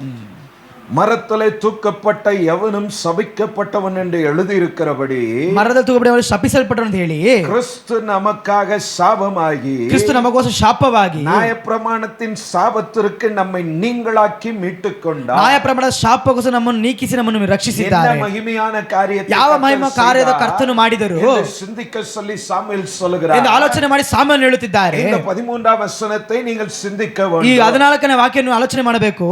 ಪಾಪங்களுக்கு, ನಿಮ್ಮ ಪಾಪಗೋಸ್ಕರ ಪ್ರಮಾಣத்தின்படி, ನ್ಯಾಯ ಪ್ರಮಾಣದ ಪ್ರಕಾರ ಕಲ್ಲಾಲೆ ಹೊಡೆದು எப்படியோ ஒன்று நீ கொலை செய்ய, ಹೇಗೋ ಒಂದು ನೀವು ಕೊಲೆ ಆಗಬೇಕಾಯಿತು. ಅದಕ್ಕೆ இந்த சட்டங்களுக்கு, ಈ ಒಂದು ಧರ್ಮಕ್ಕೆ உன்னை தப்புவிக்க, ನಿನ್ನನ್ನು ತಪ್ಪಿಸಲಿಕ್ಕೆ, ದೈವಕ್ಕೆ ಮುன்பು ಉನ್னை கொண்டு வந்து நிறுத்த, ದೇವರ ಮುಂದೆ ನಿನ್ನ ತಂದು ನಿಲ್ಲಿಸೋದಕ್ಕೆ, ದೇವ ಮಕ್ಕಳಾಗಿ, ದೇವರ ಜನರಾಗಿ, ಅವರ ಸಭೆಯಾಗಿ, ಅವರ ಅಪ್ಪ ತಂದೆ ಎಂದು ಕರೆಯತಕ್ಕಂತಹ ಸ್ಥಾನವನ್ನು ಕೊಟ್ಟೋದಕ್ಕೋಸ್ಕರ ಅವರೇನು ಮಾಡಿದರು? ನಿನಗೋಸ್ಕರ ಶಾಪವಾಗಿ ಬದಲಾದರು. ಹಲ್ಲೆಲೂಯಾ. ಏಸಪ್ಪ ಹುಟ್ಟಿದ ಮುಂಚಿತವಾಗಿನೇ ಏಸಪ್ಪರಿಗೆ ಗೊತ್ತು, ಶಿಲುಬೆಯಲ್ಲಿ ಸತ್ತಾನಗಿ ನಾನು ಶಪಿಸಲ್ಪಟ್ಟವನು ಅಂತ ಹೇಳಿ. Hallelujah, hallelujah. ಇವಾಗ ನಮ್ಮ ಸರ್ಕಾರ, ಭಾರತ ದೇಶ ಸರ್ಕಾರದಲ್ಲಿ ಕೊಲೆ ಮಾಡಿದರೆ இப்போ ஜெயிலு. சட்டம் எழுதுனப்போ, ಕಾನ್ಸ್ಟಿಟ್ಯೂಷನ್ ಬರೆದಾಗ ಮರಣದಂಡ, உடனே தூக்கு தண்டனை, ಗಲ್ಲು ಶಿಕ್ಷೆಗೆ ಏರಿಸಬೇಕು. ஹல்லேலூயா. அப்போ ಅವಾಗ அதுக்கப்புறம் ಅದ ನಂತರ ಇರುವಂತಹ ಎಲ್ಲಾ ತಲೆನ ಎಲ್ಲರೂ ಕೊಲೆಗಾರರು ತನ್ನನ್ನು ರಕ್ಷಿಸೋಸ್ಕರ ಕಾನ್ಸ್ಟಿಟ್ಯೂಷನ್ ಬದಲಾಯಿಸಿ ಬರೆದರು. ಇವಾಗ 6 ವರ್ಷ 7 ವರ್ಷ ಹಣವನ್ನು ಕಟ್ಟಿ ತಿರ್ಗಾ ಹೊರಗಡೆ ಬಂದು ಭಯವಿಲ್ಲ. ಆದ್ರೆ ವೇದದಲ್ಲಿ ಆಗಲ್ಲ. ಬರೆದದ್ದು ಬರೆದದ್ದೇ. ಮುಂಚೆ ಹೇಳಿತಾಗಿ ಪಿಲಾತನು ಬರೆದ ಹಾಗೆ ಹೇಳಿದ ಪ್ರಕಾರವಾಗಿ ದೇವರು ಹೇಳುತ್ತಾರೆ, ನಾನು ಬರೆದಂತ ಕಾನ್ಸ್ಟಿಟ್ಯೂಷನ್ ಬರೆದದ್ದೇ, ಇದರಲ್ಲಿ ಯಾವ ಬದಲಾವಣೆ ಇಲ್ಲ. ಪಾಪಿಯಾದವನು ನಿಶ್ಚಯವಾಗಿ ಹೊಡೆಯಲ್ಪಡಬೇಕು. அதனுடைய ಅದರ காரியம் என்ன, ಕಾರ್ಯವೇನು, அதற்கான பலன் என்ன, ಅದಕ್ಕಾದ ಫಲವೇನು, பாவத்தை சுமக்கும் போது ಪಾಪವನ್ನು ಒತ್ತುವಾಗ என்னெல்லாம் கஷ்டம் வரும், ನಮಗೇನೆಲ್ಲ ಕಷ್ಟ ಬರುತ್ತದೆ, இயேசு அறிந்த ಯೇಸು ಕ್ರಿಸ್ತನು ತಿಳಿದು நம்முடைய விடுதலைக்காக, ನಮ್ಮ ಬಿಡುಗಡೆಗೋಸ್ಕರ, ஒவ்வொருடைய ರಕ್ಷಿಪುக்காக, ನಿಮ್ಮ ಒಬ್ಬೊಬ್ಬರ ರಕ್ಷಣೆಗೋಸ್ಕರ அந்த பாவத்தை ஏற்றுக்கொண்டு ಆ ಪಾಪವನ್ನು ಒಪ್ಪಿಕೊಂಡರು. ಹಲ್ಲೆಲೂಯಾ. ಯಾಕೆ இந்த நியாய பிரமாಣ ಈಗ ಧರ್ಮಶಾಸ್ತ್ರವು நிச்சயம் ஒரு நாள் உன்னை கொன்று ನಿಶ್ಚಯ ಒಂದು ದಿವಸ ನಿನ್ನನ್ನು ಕೊಲ್ಲುತ್ತದೆ. தப்பும்படி ಇದನ್ನು ತಪ್ಪಿಸೋಗೋಸ್ಕರ தன்னையே ஒப்பு கொடு, ತನ್ನನ್ನೇ ಒಪ್ಪಿಸಿಕೊಟ್ಟರು. ಹಲ್ಲೆಲೂಯಾ. எவன் சபிக்கப்பட்டவனு சொன்னா என்ன, ಯಾರು ಶಪಿಸಲ್ಪಟ್ಟು ಹೇಳಿದ್ರು ಏನಂತೆ, எவன் எப்படி பேசினா என்ன, ಯಾರು ಹೇಗೆ ಮಾತನಾಡಿದರೆ ಹೇಗೆ, என் ஜனம் விடுதலையா, ನನ್ನ ಜನರು ಬಿಡುಗಡೆ ಹೊಂದಬೇಕು. ಹಲ್ಲೆಲೂಯಾ. ஒரே தாகத்தோட ಒಂದೇ ದಾಗದಿಂದ அவர் ಕಡೆಸಿ ವರೆ ಕೊನೆಯ ತನಕ ಶಿಲುಬೆಯಲ್ಲಿ ಪ್ರಾಣனை ಒಪ್ಪು ತನ್ನ ಪ್ರಾಣನ ಒಪ್ಪಿಸಿಕೊಟ್ಟರು. ಹಲ್ಲೆಲೂಯಾ. அப்படி ಹಾಗೆ இவைகளை நாம் என்ன பண்ணಬೇಕು, ಇವುಗಳ ನಾವೇನು ಮಾಡಬೇಕು, ಯಾವಾಗಲೂ ಮಹಿಮೆಯಾನ ಈ ಕಾರ್ಯத்தை ಮಹಿಮೆಯಾದ ಕಾರ್ಯವನ್ನ எனக்காய் செய்தார் ಕರ್ತ ನನಗೋಸ್ಕರ ಮಾಡಿದರೆ ಅಂತ ಹೇಳಿ ಆಲೋಚನೆ ಮಾಡುವವರಾಗಿ, ಅದನ್ನು ಧ್ಯಾನಿಸುವವರಾಗಿ, பெரியவள்ளி என்று மாத்திரமல்ல, ಈ ದೊಡ್ಡ ಶುಕ್ರವಾರ ಮಾತ್ರವಲ್ಲ, ಗುಡ್ ಫ್ರೈಡೆ ನಾள் ಮಾತ್ರಮಲ್ಲ, ಈ ಗುಡ್ ಫ್ರೈಡೆ ದಿನ ಮಾತ್ರವಲ್ಲ, ஒரு நாளோ ಪ್ರತಿನಿತ್ಯವೂ ನೀವು ಇದನ್ನ மனதிலே சிந்தித்தால் ಮಾತ್ರ, ನಿಮ್ಮ ಮನಸ್ಸನ್ನು ಇಟ್ಟುಕೊಂಡ್ರೆ ಮಾತ್ರ, ಮಾತ್ರமே ಇದನ್ನ ಆಲೋಚನೆ ಮಾಡಿದ್ರೆ ಮಾತ್ರ, சிந்திக்கணும், ಏನು ಆಲೋಚನೆ ಮಾಡಬೇಕು, ಪಾಪத்தினால நீ எப்பயோ செத்துட்டு இருக்கணும், ನಿನ್ನ ಪಾಪದಿಂದ ಯಾವಾಗಲೂ ನೀನು ಮರಣ ಹೊಂದಬೇಕಾಯ್ತು. ಹಲ್ಲೆಲೂಯಾ. ಯೇಸುವಿನ ಕೃಪೆಯಿಂದಾಲೆ, ಯೇಸುವಿನ ಕೃಪೆಯಿಂದಾಗಿ, ರಕ್ತத்தினாலே, ಅವರ ರಕ್ತದಿಂದಾಗಿ இப்போ உயிரோடு இருக்க, ನೀನು ಇವಾಗ ಜೀವನದಿದ್ಯಾ, ಆತ್ಮ ವಾತು சொல்லணும், ನಿನ್ನ ಆತ್ಮ ನೋಡಿ ಹೇಳಬೇಕು, ಯೇಸು ಮರಿತಬಡಿನಾಲೆ, ಯೇಸು ಸತ್ತಿಂದಾಗಿ ನಾನು ಪುಳೈತಿರುಕ, ನಾನು ಉಳಿದಿದ್ದೇನೆ. ಹಲ್ಲೆಲೂಯಾ. ಸಂಗೀತಕಾರ 111 ಸಂಗೀತ 111ನೇ ಕೀರ್ತನೆ, Psalms 111:10, 11ನೇ ಕೀರ್ತನೆ 12ರಲ್ಲಿ ಹೇಳುತ್ತಾರೆ, 10 ಹೇಳುತ್ತಾರೆ, துன்மார்க்கன் அதை கண்டு ಯೆಹೋವನ ಭಯವೇ ಜ್ಞಾನಕ್ಕೆ ಮೂಲವು, ಆತನ ಕಟ್ಟಳೆಗಳನ್ನು ನಡೆಸುವವರು ಪೂರ್ಣ ವಿವೇಕಿಗಳು, ಆತನ ಸ್ತುತಿಯು ನಿರಂತರವಾದದ್ದು.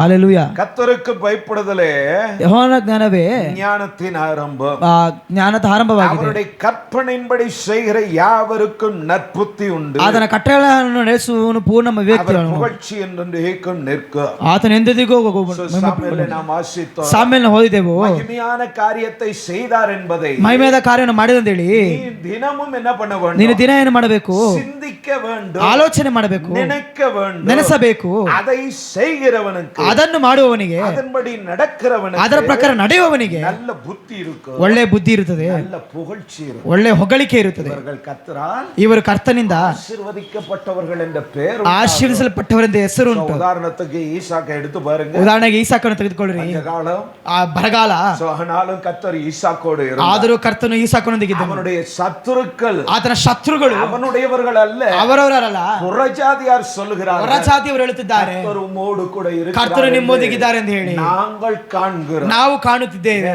ಯಾಕೆ எங்களுக்கு இந்த சந்தோஷம் இல்ல, ನಮಗೆ ಈ ಸಂತೋಷವಿಲ್ಲ, வாழ்கிறோம், ನಾವು ಜೀವಿಸುತ್ತಿದ್ದೇವೆ, பணம் இருக்கு, ಹಣವಿದೆ, பொருள் இருக்கு, ವಸ್ತು ಇದೆ, வாழ்கிறோம், ಜೀವಿಸುತ್ತಿದ್ದೇವೆ, ஆனால் சமாதானமற்ற ಆದರೆ வாழ்க்கை, ಸಮಾಧಾನ ಇಲ್ಲದ ಜೀವನ. ஆனால் உன்னை பார்க்கும் ಆದರೆ ನಿನ್ನನ್ನು ನೋಡುವಾಗ கர்த்தர் உம்மோடு கூட ಕರ್ತನು இருக்கிறார், ನಿನ್ನೊಂದಿಗಿದ್ದಾರೆ, அதை நாங்கள் காண்கிறோம், ಅದನ್ನು ನಾವು ಕಾಣುತ್ತಿದ್ದೇವೆ. எதனால? ಯಾವುದರಿಂದಾಗಿ? அவன் செய்கிறதெல்லாம் அவர் ಆಶೀರ್ವದಿಸುತ್ತಾನೆ, ಅವನು ಮಾಡುವುದೆಲ್ಲವನ್ನು ದೇವರು ಆಶೀರ್ವದಿಸುವರು. ಹಲ್ಲೆಲೂಯಾ. ஹல்லேலூயா. ಹಲ್ಲೆಲೂಯಾ. ಆದರಿಂದಾಗಿ இவைகளை, ಇವುಗಳನ್ನ, இந்த கற்பனைகளின்படி, ಈ ಕಟ್ಟಳೆ ಪ್ರಕಾರವಾಗಿ அவைகளை சிந்திக்கிற, ಅದನ್ನು ಆಲೋಚನೆ ಮಾಡುವ, தியானிக்கிற, ಧ್ಯಾನಿಸುವವನು, அவைகளின்படி நடக்கிற, ಅದರ ಪ್ರಕಾರ ನಡೆಯುವವನಿಗೆ ನಿಶ್ಚಯವಾಗಿ புகழ்ச்சி உண்டு, ಹೊಗಳಿಕೆ ಉಂಟು. ஹல்லேலூயா. ಹಲ್ಲೆಲೂಯಾ. கர்த்தர் நல்லவர், ಕರ್ತನು ಒಳ್ಳೆಯವರು. ஆகமத்தின் புத்தகம் Book of Deuteronomy ಧರ್ಮೋಪದೇಶ ಕಾಂಡ 10ನೇ ಅಧ್ಯಾಯ 21. ಆತನೊಬ್ಬನೇ ನಿಮ್ಮ ಸ್ತೋತ್ರಕ್ಕೆ ಪಾತ್ರನು, ಆತನು ನಿಮ್ಮ ದೇವರು. ನೀವು ನೋಡಿದ ಆ ಮಹಾಭಯಂಕರವಾದ ಮಹತ್ ಕಾರ್ಯಗಳನ್ನು ನಿಮಗೋಸ್ಕರ ನಡೆಸಿದವನು ಆತನೇ. ಹಲ್ಲೆಲೂಯಾ. திருப்பி ತಿರುಗಾ ಮೋಸೆ ಕೊಂಡು ಸಭೆಗೆ எழுதினா, ಮೋಶೆ ಮುಖ ಸಭೆಗೆ ಬರೆಯುತ್ತಿದ್ದಾರೆ, அவரே உன் புகழ்ச்சி, ಆತನಿನ ಹೊಗಳಿಕೆ, கர்த்தரே உன் புகழ்ச்சி, ಕರ್ತನೇ ನಿನ್ನ ಮಹಿಮೆ, கண் கண்ட இந்த பெரிய ನಿನ್ನ ಕಣ್ಣು ಕಂಡ ಮಹತ್ತಾದ ಕಾರ್ಯಗಳು, காரியங்களை, ಭಯಂಕರವಾದ ಕಾರ್ಯಗಳು உன்னிடத்தில் செய்த உன் தேவன் அவரೇ, ನಿನ್ನ ಬಳಿಗೆ ಮಾಡಿದವರು ನಿನ್ನ ದೇವರವರೇ. ಹಲ್ಲೆಲೂಯಾ. ಮನುಷ್ಯನನ್ನ சபித்தவர், ಶಪಿಸಿದವರು, பூமியை ಈ ಭೂಮಿಯನ್ನ, சபித்தவர், ಈ ಭೂಮಿಯನ್ನು ಶಪಿಸಿದವರು, ಅವರು ಹಲ್ಲೆಲೂಯಾ ಪಾಡುಗಳನ್ನ ಉಪದ್ರವಗಳನ್ನ சாபத்தினால் உண்டானது ಶಾಪದಿಂದ ಉಂಟಾಗಿದೆ. ಇದಕ್ಕೆ ಕಾರಣ ಮನುಷ್ಯನ கீழ்ப்படியாமை பாவம், ಅವಿದ್ಯವಾದ ಕಾರ್ಯಗಳು. ಹಲ್ಲೆಲೂಯಾ. அந்த பாவத்து ಆ ಪಾವದಿಂದ ಭೂಮಿ ಶಪಿக்கப்பಟ್ಟಿತು, ಈ ಭೂಮಿ ಶಪಿಸಲ್ಪಟ್ಟಿತು, ಮನುಷ್ಯನು ಶಪಿக்கப்பಟ್ಟಿರುವಂತ ಮನುಷ್ಯನು ಶಪಿಸಲ್ಪಟ್ಟಿದ್ದನು. ಅವರಿಂದಾಗಿ ನಾವು ಅದರಿಂದ ಬಂದವರು. ஒரு மனிதன் ஆதாமிலிருந்து வந்த சந்ததிகள் தான். ಒಂದು ಮನುಷ್ಯ ಆದಾಮನಿಂದ ಬಂದ ಸಂತತಿಗಳೇ ನಾವೆಲ್ಲರೂ. இந்த ಸಂತತಿ ಈ ಸಂತತಿ புகழ்ச்சியாக ಹೊಗಳಿಕೆ ಒಂದು ಸಂತೋಷವಾಗಿ ಸಮಾಧಾನದೊಂದಿಗೆ ಜೀವಿಸಲು ಕಂಡ இந்த பெரிய காரியங்கள், ನಿನ್ನ ಕಂಡಂತ ದೊಡ್ಡ ಮಾತಾದ ಕಾರ್ಯಗಳು ಕರ್ತನು ಲೋಕದಿಂದ ಐಗುಪ್ತ ದೇಶದಿಂದ ದೇವರು ಇಸ್ರಾಯೇಲರನ್ನು ರಕ್ಷಿಸಿದರು. ಈ ಲೋಕದ ಕರ್ಮದಿಂದ, ಈ ಲೋಕದ ಪಾಪದಿಂದ ರಕ್ಷಿಸುವ ವಸ್ತುವಾಗಿ ನಿನ್ನನ್ನು ಒಪ್ಪಿಸಿಕೊಡುವ ಸ್ಥಳದಲ್ಲಿ ಕರ್ತನೇನು ಮಾಡಿದರು? ತನ್ನ ಒಬ್ಬನೇ ಕುಮಾರನ್ನು ಒಪ್ಪಿಸಿಕೊಟ್ಟರು. ಸ್ವಲ್ಪ ಯೋಚನೆ ಮಾಡಿ ನೋಡಿರಿ. ಆ ಶಿಲುಬೆಯಲ್ಲಿ ನಿನ್ನನ್ನು ಕರೆದು, ಡೇವಿಡ್ ನಿನಗೆ ಪರಲೋಕ ಬೇಕಾ? ಪರಲೋಕವನ್ನು ತೋರಿಸಿ, ನರಕವನ್ನು ತೋರಿಸಿ, ಯಾವುದು ನಿನಗೆ ಬೇಕು ಅಂತ ಕೇಳಿದರೆ ಪರಲೋಕ ಅಂತ ಹೇಳ್ತಿದ್ದೆ. ಪರಲೋಕ ಬೇಕು, ಪರಲೋಕ ಬೇಕಂದ್ರೆ ಶಿಲುಬೆಲಿಗೆ ಸಹಾಯ ಬೇಕು ಅಂತೇಳಿ. ಇವಾಗ ಏನ್ ಹೇಳ್ತೀರ? ಏನಾದ್ರೂ ಪರವಾಗಿಲ್ಲ, ಸತ್ತ ನಂತರ ಏನ್ ಬೇಕಾದ್ರೆ ನಡಿ.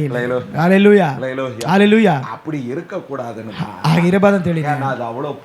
ಅದಷ್ಟು ಪಾಡುಗಳು, ಅದಷ್ಟು ನೋವು ತುಂಬಿದ ಆ 7 ಮಾತು ಸಾಧಾರಣವಾದಂತಹ ನಾವು ಮಾತನಾಡೋದಕ್ಕೆ ಕೆಲವೊಬ್ರು ಕಣ್ಣೀರು ಸುರಿಸಿದ್ರು, ಕೆಲವೊಬ್ಬರಿಗೆ ಭಯ ಉಂಟು, ಕೆಲವೊಬ್ಬರಿಗೆ ಆ ಆಲೋಚನೆ. ಹಲ್ಲೆಲೂಯಾ. ಆದರೆ ಅವರು ಶಿಲುಬೆಯಲ್ಲಿ ನೇತಾಡುವಾಗ ತಲೆಯಲ್ಲಿ ಮುಳ್ಕಿರೀಟ, ಮೈ ಪೂರ್ತಿ ಗಾಯ, ನೋಡುವುದಕ್ಕೆ ಅವಲಕ್ಷಣವಾಗಿ ಅಲಂಗೋಲವಾಗಿ ತಾಯಿ ಮುಂದಾಗಿ ತನ್ನ ಶಿಷ್ಯಂದ್ರ ಮುಂದಾಗಿ ಒಡೆಯಲ್ಪಟ್ಟು ಇಷ್ಟು ಅವಮಾನ ಹೊಂದಿ ಹಲ್ಲೆಲೂಯಾ ಅವರು ನೇತಾಡಿರುವಾಗ ಈ 7 ಮಾತನ್ನ ಅಲ್ಲಿ ನಿಂತು ಮಾತನಾಡುತ್ತಿದ್ದಾರೆ. ಯಾಕೆ? ನೀವು ನಾವು ಈ ಪಾಡುಗಳಿಂದ ಬಿಡುಗಡೆ ಹೊಂದಬೇಕು. ಹಲ್ಲೆಲೂಯಾ. ಈ ಪಾಪದಿಂದ ನೀನು ರಕ್ಷಿಸಲ್ಪಡಬೇಕೆಂದು. ಹಲ್ಲೆಲೂಯಾ. ನಾವು ಎಲ್ಲರೂ ಓದಿದ ಭಾಗವೇ ಯೆಶಾಯನೇ ಬರೆದ ಪ್ರವಾದನೆ ಪುಸ್ತಕ 53ನೇ ಅಧ್ಯಾಯ. ಯೇಸು ಶಿಲುಬೆಯಲ್ಲಿ ಹೇಗೆ ಮರಣ ಹೊಂದುತ್ತಾರೆ ಪ್ರವಾದಕನ ಮುಖಾಂತರವಾಗಿ ಮುಂಚಿತವಾಗಿ ಬರೆಯಲ್ಪಟ್ಟಿತು. ಅವರೇ ಅದನ್ನು ತೋರ್ಪಡಿಸಿಕೊಟ್ಟವರು. ಹಲ್ಲೆಲೂಯಾ. ಅಲ್ಲಿ ಬರೆಯುತ್ತಾರೆ 5ನೇ ವಾಕ್ಯ. ಅವನಿಗೆ ಗಾಯವಾಗಿತ್ತು, ನಮ್ಮ ಅಪರಾಧಗಳ ನಿಮಿತ್ತ ಅವನು ಜಜ್ಜಲ್ಪಟ್ಟನು, ನಮ್ಮ ಶಿಕ್ಷೆಯನ್ನುಂಟು ಮಾಡುವ ದಂಡನೆಯನ್ನು ಅವನು ಅನುಭವಿಸಿದನು. ನಿಜವಾಗಿಯೂ ನಮ್ಮ ಕಷ್ಟಗಳನ್ನು ಅನುಭವಿಸಿದನು, ಅವನು ಹೊತ್ತ ಹೊರೆಯು ನಮ್ಮ ಸಂಕಟವೇ ಹೌದು. ನಾವಾದರೂ ಅವನು ದೇವರೆಂದು ಬಾಧಿತನು, ಪೆಟ್ಟು ತಿಂದವನು, ಕುಗ್ಗಿಸಲ್ಪಟ್ಟವನು ಎಂದು ಭಾವಿಸಿಕೊಂಡೆವು. ಹಲ್ಲೆಲೂಯಾ. ಇಲ್ಲಿ ಹೇಳುತ್ತಾರೆ அவருடைய மீறுதல் என்று இல்லை, ಅವರ ಒಂದು ಮೀರುವಿಕೆ ಏನೂ ಇಲ್ಲ. ನಮ್ಮ சொல்லணும், ನಾವು ಹೇಳಬೇಕು, என்னுடைய மீறுதல் நிமித்தம், ನನ್ನ ಅವಿಧೇಯದಿಂದಾಗಿ, என்னுடைய பாவத்தின் நிமித்தம், ನನ್ನ ಪಾಪದ ನಿಮಿತ್ತವಾಗಿ ಅವರು ಗಾಯ ಹೊಂದಿದ್ದರು. ಹಲ್ಲೆಲೂಯಾ. ಹಲ್ಲೆಲೂಯಾ. ಮಗು ನೆತ್ತಿದ್ದೀರಾ? ನಿಮ್ಮ ಮಗುಗೋಸ್ಕರ 2 ಚಾಟಿಯ ಒಡೆತವನ್ನು ಪಡೆದುಕೊಳ್ಳಿ. ಬರ್ತೀರಾ? ಬನ್ನಿ ಶೋಭಾ ಸಿಸ್ಟರ್, ಬರ್ತೀರಾ? ತಕ್ಷಣ ಅವರು ಹೇಳುತ್ತಾರೆ, ಯಾಕೆ? ನಾನಲ್ಲ, ಅವ್ರು ಮಾಡಿದ್ದಾರೆ, ಅವ್ರನ್ನ ಹೊಡಿರಿ. ಹೇಳುತ್ತವ ಇಲ್ವಾ? ಚಾಟಿಯಲ್ಲಿ ಕಲ್ಲು, ಕಣ್ಣಾಡಿ, ಮುಳ್ಳು ಹೊಡೆದರೆ ಚರ್ಮ ಕಿತ್ಕೊಂಡು ಬರ್ತದೆ, ಮೂಳೆನೆ ಮುರಿತದೆ. ಚಾಟಿಯ ಹೊಡೆತ ಏನಂತೇಳಿ ಚೆನ್ನಾಗಿ ತಿಳಿದಿದೆ. ಆಗ ಶೋಭಾ ಅವರು ಎತ್ತಿದ ಮಗುವೆ ಪಾಪಕ್ಕೆ ಒಡೆಗೆ ನಿಂತಾಗ ಏನ್ ಮಾಡ್ತಾರೆ? போலீஸுக்காரன்ட்ட போலೀಸರ ಹತ್ರ சார் அடிக்காத சார் ಸರ್ ಹೊಡಿಬೇಡಿ ಅಂತ ಹೇಳ್ತಾರೆ. கத்தர்கிட்ட சொல்ல முடியுமா? ಕರ್ತರ ಬಳಿ ಹೇಳಕ್ ಸಾಧ್ಯನಾ? அவர் என்ன சொல்லுவார்? ಅವ್ರೇನು ಹೇಳುತ್ತಾರೆ? சரி ಸರಿ உள்ளே விட்டுறேன், ಮಗುನ ಬಿಡ್ತೀನಿ, ಚಿಂಟು ಚಿಂಟು ನೀ ಸೈಡ್ ಪೋ, ನೀನ್ ಸೈಡ್ಗೆ ಹೋಗ್ರಿ, ಸಭ ಒಂದು ಮುದುಗ ಕಾಮಿ, ಶಬ ನೀವು ಬನ್ನಿ ಅಂತ ಹೇಳಿ ಬೆನ್ನು ತೋರ್ಸಿನ ಬೆನ್ನು ತೋರ್ಸಿ ಅಂತ ಹೇಳಿ ಆಂಡವ್ರೆ ಹೊಡೀರಿ ಅಂತ ಹೇಳ್ತೇವೆ. பக்கு தோர்சுவோமா? ಹಾಗೆ ತೋರಿಸ್ತೇವ. ஒற்றே அடியில ಒಂದೇ ಹೊಟ್ಟು மொத்தம் முடிஞ்சு போயிடும். ಎಲ್ಲವೂ ಮುಗೀತದೆ. அதனால என்ன சொல்லுவோம்? ಅದನ್ನ ಏನ್ ಹೇಳುತ್ತೇವೆ? வழி என்னன்னு தெரிஞ்சதுனால ಆ ನೋವೇನ ತಿಳಿದಾಗಿ பாவம் பண்ணல, ನಾನು ಪಾಪ ಮಾಡಲ್ಲ, அவ பண்ணா, ಅವರು ಮಾಡಿದ್ದಾರೆ, ಅವಳ ನೋಡಿರಿ. ಹಲ್ಲೆಲೂಯಾ. இப்படிதான் ಹೀಗೇನೆ ಯೇಸು ಕ್ರಿಸ್ತನು நம்முடைய பாவத்தை ನಮ್ಮ ಪಾಪವನ್ನ அவர் சுமந்தார், ಅವರು ಹೊತ್ತುಕೊಂಡು ದರ್ಶನமாய் சொல்லப்பட்ட ಪ್ರವಾದನಕ್ಕೆ ಹೇಳಲ್ಪಟ್ಟಿತು. ಹಲ್ಲೆಲೂಯಾ. அதை நிறைவேற்றி முடித்தார், ಅದನ್ನು ನೆರವೇರಿಸಿ ಮುಗಿಸಿ தொடர்ந்து சொல்லுகிறார். ಮುಂದೆ ಹೇಳುತ್ತಿದ್ದಾರೆ, நம்முடைய ನಮ್ಮ உன்னுடைய ನಿಮ್ಮ என்னுடைய ನನ್ನ அக்கிரமத்தின் நிமித்தம் ದ್ರೋಹಗಳ ದೆಸೆಯಿಂದ நொறுக்கப்பட்ட ಅವರು ಗಾಯ ಹೊಂದಿದವರು, நமக்கு சமாதானத்தை கொடு. ನಮಗೆ ಸಮಾಧಾನವನ್ನು ಕೊಟ್ಟರು. இவ்வளவும் ஏன் சகித்தா? ಇಷ್ಟನ್ನು ಏತಕ್ಕೆ ಸಹಿಸಿಕೊಂಡರು? ஏன் சகித்தா? ಇಷ್ಟನ್ನು ಯಾತಕ್ಕೆ ಸಹಿಸಿಕೊಂಡರು? நமக்கு சமாதானத்தை கொடு, ನಮಗೆ ಸಮಾಧಾನ ಕೊಡುವುದಕ್ಕೋಸ್ಕರ. ಅದರಿಂದಾಗಿನೇ ವಾಕ್ಯ சொல்லும்போது கூட சொன்னார், ವಾಕ್ಯ ಹೇಳುವಾಗ ಹೇಳಿದರು, ಕ್ರಿಸ್ತವ வாழ்க்கையில ಕ್ರೈಸ್ತ ಜೀವನದಲ್ಲಿ முன்னாடி ನಾನು ಅಳದನಾ, ಇದಕ್ಕೆ ಮುಂದೆ ಅತ್ಯಂತ ಹೇಳಿದರೆ ಗೊತ್ತಿಲ್ಲ, பிரச்சனைக்காக ಅಳ தெரியாது, ತೊಂದರೆಗೋಸ್ಕರ ಅಳುವುದಕ್ಕೆ ಗೊತ್ತಿಲ್ಲ, சண்டை போட தெரியும், ಜಗಳ ಆಡೋದಕ್ಕೆ ಗೊತ್ತು, ಅಡಿಗೆ தெரியும், ತಿರುಗಿಸಿ ಹೊಡೆದು ಗೊತ್ತು, திட்ட தெரியும், ತಿರುಗಿ ಬೈಯೋದಕ್ಕೆ ಗೊತ್ತು. கிறிஸ்துவின் நிமித்தம் ಇವಾಗ ಕ್ರೈಸ್ತರ ನಿಮಿತ್ತವಾಗಿ கட்டி இருக்கிறோம், ಕೈ ಕಟ್ಟಿ ನಿಂತಿದ್ದೇವೆ, ಬಾಯಿ ಮುಚ್ಚಿದ್ದೇವೆ. ಹಲ್ಲೆಲೂಯಾ. அவர் இருந்தது போல ಅವರಿದ್ದ ಹಾಗೆ இருக்கிறதுனால ನಾವಿರುವುದರಿಂದಾಗಿ ಕಾರಣವಿಲ್ಲದೆ மேல பழி வரும், ನಮ್ಮ ಮೇಲೆ ಕಷ್ಟ ಬರುವುದು, ಕಣ್ಣೀರು ಬಿಡುತ್ತಿದ್ದೇವೆ. ಏಸಪ್ಪ இறங்கும் என்று அப்படி ಆಗ ಹೇಳಿ நாம் ஜெபிக்கிற ನಾವು ಮಾಡುವ ಪ್ರಾರ್ಥನೆಗೆ பதில் கொடுக்கிற ಅವರು ಉತ್ತರ ಕೊಡುವ ದೇವರಾಗಿದ್ದಾರೆ. ಹಲ್ಲೆಲೂಯಾ. ಹಲ್ಲೆಲೂಯಾ. ಶಿಲುಬೆಯಲ್ಲಿ அவர் அப்படிதான் மௌனமாய் ಅವರು ಹಾಗೇನೆ ಮೌನವಾಗಿದ್ದರು, ಗಾಯಪಡಿಸಿದರು, ಅವರನ್ನು ಹೊಡೆದರು, அவரை நொறுக்கினார், ಅವರನ್ನು ಜಜ್ಜಿಸಿದರು, பிதா அவரை ஒப்புக்கொடுத்தார், ಪಿತಾ ಅವರನ್ನು ಒಪ್ಪಿಸಿಕೊಟ್ಟರು. ಹಲ್ಲೆಲೂಯಾ. இவ்வளவு பாடுகளுக்கு ಇಷ್ಟು ಪಾಡಿಗೂ ಪಿತಾ ತಂದೆ குமாரனை ತನ್ನ ಕುಮಾರನ ಒಪ್ಪಿಸಿಕೊಟ್ಟರು, சைலண்டா உட்கார்ந்திருந்தார், ಸಮಾಧಾನವಾಗಿ ಕುಳಿತಿದ್ದರು. ಹಲ್ಲೆಲೂಯಾ. ஒரு நிமிஷம் முகத்தை திருப்பினார், ಒಂದು ನಿಮಿಷ ಮೊಗವನ್ನು ತಿರುಗಿಸಿದರೆ பாவம் அவர் மேல் சுமந்தபோது ಈ ಪಾಪ ಅವರ ಮೇಲೆ ಹೊತ್ತಾಗ, ஆண்டவரೇ ದೇವರೇ ಜನங்களின் ಪಾಪங்களை நான் சுமந்து தைக்கிற தேவாட்டுக்குட்டி என்று ಈ ಜನರ ಪಾಪವನ್ನು ಹೊತ್ತುತ್ತೇವೆ ನಾನು ಕುರಿ ಅಂತ ಹೇಳಿ, இதற்காகதான் நான் வந்தேன் என்று ಇದಕ್ಕೋಸ್ಕರ ನಾನು ಬಂದೇನೆ ಅಂತ ಹೇಳಿ ஒப்புக்கொடுத்து ತನ್ನನ್ನು ಒಪ್ಪಿಸಿಕೊಟ್ಟಾಗ பிதா தன்னுடைய முகத்தை சற்று திருப்பினார், ಪಿತಾ ತನ್ನ ಮೊಗವನ್ನು ತಿರುಗಿಸಿದರು. உடனே இயேசு கதற ಆರಂಭಿಸಿದರು, ತಕ್ಷಣ ಯೇಸು ಕೂಗಲು ಪ್ರಾರಂಭ ಮಾಡಿದರು, கூப்பிட ಆರಂಭಿಸಿದರು, ಯೇಸು ಕ್ರಿಸ್ತನು ಕೂಗಲು ಪ್ರಾರಂಭ ಮಾಡಿದರು, என்னை கைவிட்டு ಯಾಕೆ ನನ್ನನ್ನು ಕೈ ಬಿಟ್ಟಿದೆ ತಂದೆ. அடுத்த வார்த்தை ತಕ್ಷಣ ಅವರು ಮಾತನ್ನು ಹೇಳುತ್ತೆ ಉಂಟಾಯ್ತು, பாவம் உன்மேல் வந்தது, ಪಾಪ ನಿನ್ನ ಮೇಲೆ ಬಂದಿತ್ತಲ್ಲವಾ, பாவம் ಪಾಪವು பார்க்கிற ஒன்று அல்ல, ನಾನು ನೋಡುವ ಒಂದಲ್ಲ, ಆದ್ದರಿಂದಾಗಿ முகத்தை மறைத்துக்கொண்டு ನಾನು ಮುಖವನ್ನು ಮುಚ್ಚಿಕೊಂಡೆನು. ಹಲ್ಲೆಲೂಯಾ. நம்முடைய மீறுதல்கள், ನಮ್ಮ ಒಂದು ಅವಿದ್ಯೆಯಿಂದಾಗಿ, கருமங்கள், ನಮ್ಮ ಕರ್ಮಗಳು, செய்த பாவங்கள், ನಾವು ಮಾಡಿದ ಪಾಪಗಳಿಂದಾಗಿ நொறுக்கப்பட்டு ಅವರು ಜಜ್ಜಲ್ಪಟ್ಟರು. ಸಮಾಧಾನத்தை அவர் என்ன பண்ணினார், ನಮಗೆ ಅವರು ಕ್ಷೇಮ ಸಮಾಧಾನ ಉಂಟು ಮಾಡಿದರು. ಹಲ್ಲೆಲೂಯಾ. ಬುಕ್ ಆಫ್ ಯೋಬನು ಬರೆದ ಪುಸ್ತಕ, ಯೋಬನು ಬರೆದ ಪುಸ್ತಕ 34ನೇ ಅಧ್ಯಾಯ 34:27. ಅವರು ಆತನನ್ನು ಹಿಂಬಾಲಿಸದೆ ತಿರುಗಿಕೊಂಡು ಆತನ ಮಾರ್ಗವನ್ನೆಲ್ಲ ಅಲಕ್ಷ್ಯ ಮಾಡಿದರಷ್ಟೇ. ಆರಾಯ್ದು முடியாத ಅವರು ಆತನನ್ನು ಬಾಳಿಸದೆ ಆಮೇಲೆ 27 ಎಳೆಯವರ್களின் ಕೂಕ್ಕುರಲ್ ಅವರಿಡத்தில் 28 ಹೀಗೆ ಬಡವರ ಗೋಳಾಟವು ದೇವರಿಗೆ ಮುಟ್ಟುವಂತೆ ಮಾಡಿದರು. 28ನೇ ವಾಕ್ಯ. ಹಲ್ಲೆಲೂಯಾ. ಎಳೆಯವರனுடைய ಹೀಗೆ ಬಡವರ ಕೂಗುರலை ಗೋಳಾಟ ದೇವರಿಗೆ ಮುಟ್ಟುವಂತೆ ಸಿறுமைப்பட்டவனுடைய ಕೂಕ್ಕುರலையோ ದಿಕ್ಕಿಲ್ಲದವರ ಮೊರೆಯನ್ನು ಆತನು ಆಲೈಸಿದನು. ಹಲ್ಲೆಲೂಯಾ. ಅವರೇ சத்தத்திற்கு பதில் கொடுக்க, ಆ ಶಬ್ದಕ್ಕೆ ಉತ್ತರ ಕೊಡುವವರು. ಶಿಲುಬೆಯಲ್ಲಿ ಯೇಸು ಕ್ರಿಸ್ತನು ಕೂಗಿದಂತಹ ಗೆತ್ಸೆಮನೆ ತೋಟದಲ್ಲಿ ಪ್ರಾರ್ಥನೆ ಮಾಡಿದಂತಹ ಒಂದೊಂದಿಗೂ ವ್ಯಾಕುಲಪಟ್ಟು ಜೆಬಿತ್ತ, ಅವರು ವೇದನೆ ಪಟ್ಟು ಪ್ರಾರ್ಥನೆ ಮಾಡಿದಂತಹ, ಅವರು ಕದರಿದಂತಹ ಒಂದೊಂದಿಗೂ ಪಿತಾವಾದ ತಂದೆ ಏನು ಮಾಡುತ್ತಿದ್ದಾರೆ, ಅವರೇ ಆ ಶಬ್ದವನ್ನು ಕೇಳುವರಾಗಿದ್ದಾರೆ. ಹಲ್ಲೆಲೂಯಾ. ಪಿತಾ ಶಬ್ದವನ್ನು ಕೇಳಿದಾಗಿ ಲೋಕವು ಬರುವ ಭಾನುವಾರ ಅದನ್ನು ಆಚರಿಸುತ್ತದೆ. ಹಲ್ಲೆಲೂಯಾ. ಕರ್ತನು ಒಳ್ಳೆಯವರು. ಯೋಹಾನ ಬರೆದ ಸುವಾರ್ತೆ, ಯೋಹಾನ ಬರೆದ ಸುವಾರ್ತೆ, Book of John, Gospel of John, 6:30. 6ನೇ ಅಧ್ಯಾಯ 13ನೇ ವಾಕ್ಯ. ಅವರು ಆತನನ್ನು, ಹಾಗಾದರೆ ನಾವು ನೋಡಿ ನಿನ್ನ ಮಾತನ್ನು ನಂಬುವಂತೆ ಏನು ಸೂಚಕ ಕಾರ್ಯ ಮಾಡುತ್ತಿ? ಅವರು ಕೂಡಿಸಲಾಗಿ ಆ 5 ಜವೆಗೋದಿಯ ಹಾ, ರೊಟ್ಟಿ 30. 30ನೇ ವಾಕ್ಯ. ಸಾರಿ, அதற்கு அவர்கள், அப்படியானால் உம்மை விசுவாசிக்கும்படிக்கு ಯಾವ ಸೂಚನೆ? நாங்கள் காணத்தக்கதாய் நீர் என்ன அடையாளத்தை காண்பிக்கிறீர், என்னத்தை நடப்பிக்கிறீர். Amen, hallelujah. ಕನ್ನಡದಲ್ಲಿ ಕನ್ನಡದಲ್ಲಿ 30ನೇ ವಾಕ್ಯ. ಅವರು ಆತನನ್ನು, ಹಾಗಾದರೆ ನಾವು ನೋಡಿ ನಿನ್ನ ಮಾತನ್ನು ನಂಬುವಂತೆ ಏನು ಸೂಚಕ ಕಾರ್ಯ ಮಾಡುತ್ತಿ? ನಮ್ಮ ಹಿರಿಯರು ಅಡವಿಯಲ್ಲಿ ಮನ್ನಾ ತಿಂದರು. ಅಷ್ಟೇ. ஹல்லேலூயா. ಹಲ್ಲೆಲೂಯಾ. சோ என்ன அடையாளத்தை ಯಾವ ಸೂಚಕ ಕಾರ್ಯವನ್ನ ನೀವು ಕ್ರಿಸ್ತು ಎಂದು ಪಾಪ ಪರಿಹಾರಿ ಎಂಬುದಕ್ಕೆ, ಪಾಪ ಪರಿಹಾರನೆಂದು ನಾங்கள் ಉಮ್ಮೈ ವಿಶ್ವಾಸಿ, ನಾವು ನಿಮ್ಮನ್ನು ನಂಬಿಕೆ ಇಡುವುದಕ್ಕೆ, ನಾವು ನಿಮ್ಮನ್ನು ಹಿಂಬಾಲಿಸುವುದಕ್ಕೆ என்ன அடையாளம், ಯಾವ ಸೂಚಕ ಕಾರ್ಯವನ್ನು ಮಾಡುತ್ತೀರಿ? ಹಲ್ಲೆಲೂಯಾ. அந்த அடையாளம் தான் ಆ ಗುರುತೆ ಸಿಲುಬೆಯ ಶಿಲುಬೆಯಾಗಿದೆ. Hallelujah, hallelujah. ಆದ್ದರಿಂದಾಗಿ ಸಿಲುಬೆயை பார்த்துட்டு ಈ ಶಿಲುಬೆಯನ್ನು ನೋಡಿ சும்மா இப்படி தொட்டுக்குன்னு போறது, ಈಗ ಸುಮ್ಮನೆ ಮುಟ್ಟುಕೊಂಡು ಹೋಗೋದಕ್ಕೋಸ್ಕರ, கழுத்துல தொங்க போட்டு ಈ நடக்கிறது, ಕತ್ತಲ್ಲಿ ಶಿಲುಬೆ ಹಾಕೊಂಡು ಹೋಗೋದಕ್ಕೋಸ್ಕರವಲ್ಲ, ಬಾಯಿಗೆ ಹೇಳುವುದಕ್ಕೋಸ್ಕರವಲ್ಲ, சுமந்து நடக்கிறவனாய், ಹೊತ್ತು ನಡೆಯುವನಾಗಿರಬೇಕು, ಭಾರಮೇற்று நடக்கிறவன், ಭಾರ ಹೊತ್ತು ನಡೆಯುವನಾಗಿರಬೇಕು.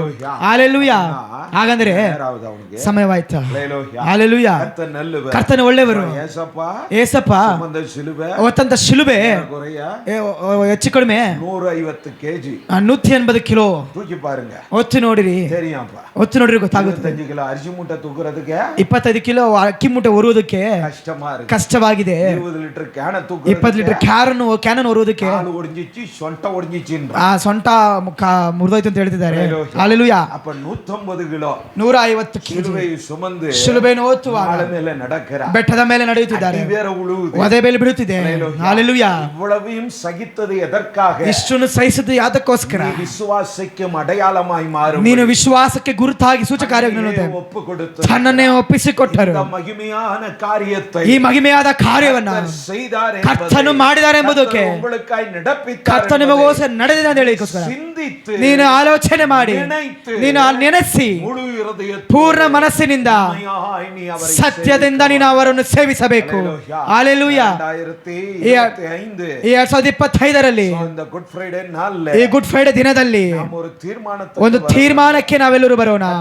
ಕರ್ತನು ಪಾಡುகளை ಸಹಿತ ಇಷ್ಟು ಪಾಡುಗಳನ್ನು ಸಹಿಸಿದರು. ಹಲ್ಲೆಲೂಯಾ. ರೋಮರಿಗೆ ಬರೆದ ಪುಸ್ತಕ, ರೋಮರಿಗೆ ಬರೆದ ಪತ್ರಿಕೆ 12ನೇ ಅಧ್ಯಾಯ 1ನೇ ವಾಕ್ಯ. அப்படி இருக்க சகோதரரே, ಆದ್ದರಿಂದ ಸಹೋದರರೇ, நீங்கள் உங்கள் சரீரங்களை பரிசுத்தமோ ದೇವನಕ್ಕೆ ಪ್ರಿಯಮಾನ ಜೀವ ಬಲಿಯಾಗಿ ಒಪ್ಪು ಕೊಡಕ வேண்டும் என்று ನೀವು ನಿಮ್ಮ ದೇಹಗಳನ್ನು ದೇವರಿಗೆ ಮೀಸಲಾಗಿ ಮೆಚ್ಚುಗೆಯಾಗಿ இரக்கங்களை முன்னிட்டு ದೇವರ ಕನಿಕರನ್ನು ನಿಮಗೆ வேண்டிக் கொள்கிறேன். ನಿಮ್ಮನ್ನು ಬೇಡಿಕೊಳ್ಳುವುದೇನೆಂದರೆ ಇದುವೇ நீங்கள் செய்யத்தக்க புத்தியுள்ள ಆರಾಧನೆ, ನೀವು ಅರ್ಪಿಸುವಂತ ವಿವೇಕಪೂರ್ವಕವಾದ ಆರಾಧನೆಯಾಗಿದೆ. ಹಲ್ಲೆಲೂಯಾ. ಇದುವೇ நீங்கள் செய்யத்தக்க ನೀವು ಅರ್ಪಿಸುವಂತಹ ಆ ವಿವೇಕಪೂರ್ವಕವಾದ ಆರಾಧನೆಯಾಗಿದೆ. ವಿಮೋಚನೆ ಕಾಂಡ 12ನೇ ಅಧ್ಯಾಯ 30ನೇ ವಾಕ್ಯ 13ನೇ ವಾಕ್ಯ. நீங்கள் இருக்கும் வீடுகளிலே ನೀವು ಬಾಗಿಲಿಗೆ ಹಚ್ಚಿದ ಆ ರಕ್ತವು ನೀವಿರುವ ಮನೆಗಳನ್ನು ಸೂಚಿಸುವುದಾದ ಕಾರಣ ನಾನು ಅದನ್ನು ಕಂಡು ನಿಮಗೆ ಯಾವ ನಷ್ಟವನ್ನು ಮಾಡದೆ ಮುಂದಕ್ಕೆ ದಾಟಿ ಹೋಗುವೆನು. ನಾನು ಐಗುಪ್ತದವರನ್ನು ಸಂಹರಿಸುವಾಗ ನಿಮಗೆ ಯಾವ ಹಾನಿಯೂ ಉಂಟಾಗುವುದಿಲ್ಲ. ಹಲ್ಲೆಲೂಯಾ. வசனத்துல ಈ ವಾಕ್ಯದಲ್ಲಿ எல்லாருக்கும் தெரிந்த சம்பவம் தான். ನಮಗೆಲ್ಲ ಚೆನ್ನಾಗಿ ಗೊತ್ತಿದೆ. ಐಗುಪ್ತ ದೇಶದಲ್ಲಿ ஒரு ವಯದ ಆಟುಕುಟ್ಟಿயை ಒಂದು ಕುರಿಮರಿಯನ್ನ ಪಸ್ಕಾವಾಗಿ ಅನುಸರಿಸಿದ್ದಾರೆ, ಪಸ್ಕಾವಾಗಿ ಅನುಸರಿಸಿದರು. ಹಲ್ಲೆಲೂಯಾ. அந்த ஆட்டுக்குட்டியினுடைய ரத்தம், ಆ ಕುರಿಮರಿಯ ರಕ್ತವನ್ನ, ಅದು நிறைய ಕಂಡೀಷನ್ ಇருக்கு, ಅದು ತುಂಬಾ ಕಂಡೀಷನ್ ಇದೆ, அப்படியே அதை செய்தார்கள், ಅದರ ಪ್ರಕಾರ ಅದನ್ನು ಮಾಡಿದರು. ನೆಲಕಾಲಲ್ಲಿ ಪೂಸಿನಾர்கள், ಅದನ್ನು ಬಾಗಿಲು ನಾವು ಕಾಲು ಲೆಫ್ಟ್ ಆ ಎರಗಡೆ ಬಲಗಡೆ ಮೇಲೆ ಪೂಸಿನಾர்கள், ಹಚ್ಚಿಸಿದರು. ಅವಾಗ ಹೇಳುತ್ತಿದ್ದಾರೆ, ಈ ರಕ್ತ ಮನೆಗಳಲ್ಲಿ ನಿಮಗೆ ಗುರುತಾಗಿ ಗುರುತಾಗಿರುತ್ತದೆ. ಆ ರಕ್ತವನ್ನ ನಾನು ಅದನ್ನು ನೋಡಿ ಯಾರು ಬರುತ್ತಾರೆ பிதாவாம் தெய்வமே வந்து ಪಿದಾವಾದ ದೇವರು ಬರುತ್ತಾರೆ. ரத்தம் பூசப்படாதவனெல்லாம் அழிக்க போறாரு. ಈ ರಕ್ತವನ್ನು ಹಚ್ಚಲಿ ಇರೋದನ್ನೆಲ್ಲ ನಾಶ ಮಾಡ್ತಾರೆ. மீட்கப்படாதவனெಲ್ಲ ಈ ರಕ್ತದ ರಕ್ಷಣೆ ಹೊಂದದೇ ಇರೋರನ್ನೆಲ್ಲ ಸಮೀಪಮಾಗಿರುತ್ತಾರೆ. ದಿನವೂ ಸಮೀಪವಾಗಿದೆ. வரப்போகிறார். ಅವರು ಬರಲಿಕ್ಕಿದ್ದಾರೆ. ಕರ್ತನಾದ ಕರ್ತನು ರಾಜಾದಿ ರಾಜನಾಗಿ ಅವರು ಬರಲಿಕ್ಕಿದ್ದಾರೆ. இங்கே என்ன நடந்ததோ ಇಲ್ಲಿ ಏನು ನಡೆಯಿತೋ இப்ப நடக்க ಈಗ ನಡೆಯಲಿಕ್ಕಿದೆ. ಆದ್ದರಿಂದಾಗಿ மீட்கப்பட்ட நீங்கள் ರಕ್ತದಿಂದ ರಕ್ಷಿಸಲ್ಪಟ್ಟಂತ ನೀವು ரத்தத்தால் மீட்கப்பட்டவர்களாக நடந்து கொள்ளுங்கள். ರಕ್ತದಿಂದ ರಕ್ಷಿಸಲ್ಪಟ್ಟವರಾಗಿ ನಡೆದುಕೊಳ್ಳಿರಿ. ಇಲ್ಲವೆಂದರೆ ಹೇಳಿದರೆ ಸಂಗಾರ ದೂತನು ಬರುತ್ತಿದ್ದಾನೆ. ಹಲ್ಲೆಲೂಯಾ. ರೋಮರು 12:1 ರೋಮರ 12:1 ಪೌಲ್ ಕೇಟ ಅಪೊಸ್ತಲ ಪೌಲನು ಕೇಳಿದ ಪ್ರಕಾರವಾಗಿ ಈ ಸಾಯಂಕಾಲದ ಸಮಯದಲ್ಲಿ ನಾನು ನಿಮ್ಮ ಬಳಿಯಲ್ಲಿ ಕೇಳುತ್ತಿದ್ದೇವೆ, ಸಭೆಯೇ 2025ರಲ್ಲಿ ಸಾಮುವೇಲನು 1 ಸಾಮುವೇಲ 12:24 ಓದಿಸಿದ ಪ್ರಕಾರವಾಗಿ ಕರ್ತನು ನಿಮ್ಮ ಮಧ್ಯದಲ್ಲಿ ಮಹಿಮೆಯಾದ ಮಹತ್ತಾದ ಕಾರ್ಯ, ತುಂಬಾ ಮಹತ್ತಾದ ಕಾರ್ಯವನ್ನು ಮಾಡಿದ್ದಾರೆ. ಇದನ್ನು ಅವರು ಮಾಡಿದಂದಾಗಿ ನೀವು ನಿಮ್ಮ ಪರಿಪೂರ್ಣ ಮನಸ್ಸಿನಿಂದ ನಿಮ್ಮ ಪೂರ್ಣ ಮನಸ್ಸು ಆತ್ಮದಿಂದ ಸತ್ಯದಿಂದ ಅವರನ್ನು ಸೇವಿಸಿರಿ. ಇವುಗಳನ್ನ ನೀವು ಯಾವಾಗಲೂ ಈ ಮಹಿಮೆಯಾದ ಕಾರ್ಯದಲ್ಲಿ ನೀವು ಯಾವಾಗಲೂ ಆಲೋಚನೆ ಮಾಡುತ್ತಾ ಹಲ್ಲೆಲೂಯಾ ಆಲೋಚನೆ ಮಾಡಿ ನೀವು ನಿಮ್ಮ ಶರೀರವನ್ನ ಪರಿಶುದ್ಧದಿಂದ ದೇವರಿಗೆ ಮೆಚ್ಚುಗೆಯಾಗಿ ಸಜೀವ ಯಜ್ಞವಾಗಿ ಅರ್ಪಿಸಬೇಕು ಎಂದು ಪೌಲನು ಕೇಳುತ್ತಿದ್ದಾನೆ. ನಾವು ಕೇಳುತ್ತಿದ್ದೇವೆ, ಕರ್ತನ ಆತ್ಮನು ಕೇಳುತ್ತಿದ್ದಾರೆ. ದೇವರ ಕನಿಕರ ನಿಮ್ಮಲ್ಲಿದೆ, ಅವರ ಕೃಪೆಯುಳ್ಳವರೇ, ಆದರೆ ಯಾವಾಗಲೂ ಕೃಪೆಯನ್ನು ತೋರಿಸುವವರಾಗಿಲ್ಲ. ಆದ್ದರಿಂದಾಗಿ ಆ ಕನಿಕರಗಳನ್ನು ಕೇಳುವುದೇನೆಂದರೆ, ನಿಮ್ಮನ್ನು ಕೇಳಿಕೊಳ್ಳುವುದೇನೆಂದರೆ, ಇದುವೇ ನೀವು ಮಾಡುವಂತಹ ಒಳ್ಳೆ ಪ್ರಾರ್ಥನೆಯಾಗಿದೆ. ಹಲ್ಲೆಲೂಯಾ. ಪಾಪ ಮಾಡಿ ನೀನು ಮಾಡಿದ ಪ್ರಾರ್ಥನೆ ನಿನಗೆ ದೊಡ್ಡ ಭಾರವಾಗಿದೆ. ಹಲ್ಲೆಲೂಯಾ. ಅದು ಬದಲಾಗಬೇಕಂತ ಹೇಳಿದರೆ ನೀವೇನು ಮಾಡಬೇಕು? ಬಿಡಬೇಕಾಗಿರೋದು ಬಿಡಲೇಬೇಕು. ಮೌನವಾಗಿರುವ ಸ್ಥಳದಲ್ಲಿ ಮೌನವಾಗಿರಬೇಕು. ಪ್ರಾರ್ಥನೆ ಮಾಡುವ ಸ್ಥಳದಲ್ಲಿ ಪ್ರಾರ್ಥನೆ ಮಾಡಬೇಕು. ಕರ್ತನ್ನು ಕೂಗುವ ಸ್ಥಳದಲ್ಲಿ ಕೂಗಬೇಕು. ಯಾವ ಮನುಷ್ಯನ ಬಳಿಯಲ್ಲೂ ನೀವು ನಿಲ್ಲಬೇಡಿರಿ. ಶಿಲುಬೆಯಲ್ಲಿ ಅಷ್ಟು ವೇದನೆ ಸಹ ಅಧಿಕಾರಿಗಳಿಗೆ ಅವರು ಭಿಕ್ಷೆ ಬಿಡಲಿಲ್ಲ. ಅಯ್ಯ ತುಂಬಾ ನೋವಾಗಿದೆ ಬಿಟ್ಟು ಬಿಡಿ ಅಂತ ಕೇಳಲಿಲ್ಲ. ಒಬ್ಬರ ಬಳಿಯಲ್ಲಿ ಅವರು ಕೇಳಲಿಲ್ಲ. ಪಿದಾವಿನ ಚಿತ್ತದ ಪ್ರಕಾರ ಅದನ್ನು ಒಪ್ಪಿಸಿಕೊಟ್ಟರಿಂದಾಗಿ ಸಮಾಧಾನವು ನಿನ್ನ ಬಳಿಯಲ್ಲಿ ಬಂದು ಸೇರಿತು. ಹಲ್ಲೆಲೂಯಾ. ಆದ್ದರಿಂದಾಗಿ 1 ಸಾಮುವೇಲನಿಗೆ ಬರೆದ ಪುಸ್ತಕ 12:24 ಓದಿ ನಾವು ಮುಗಿಸೋಣ.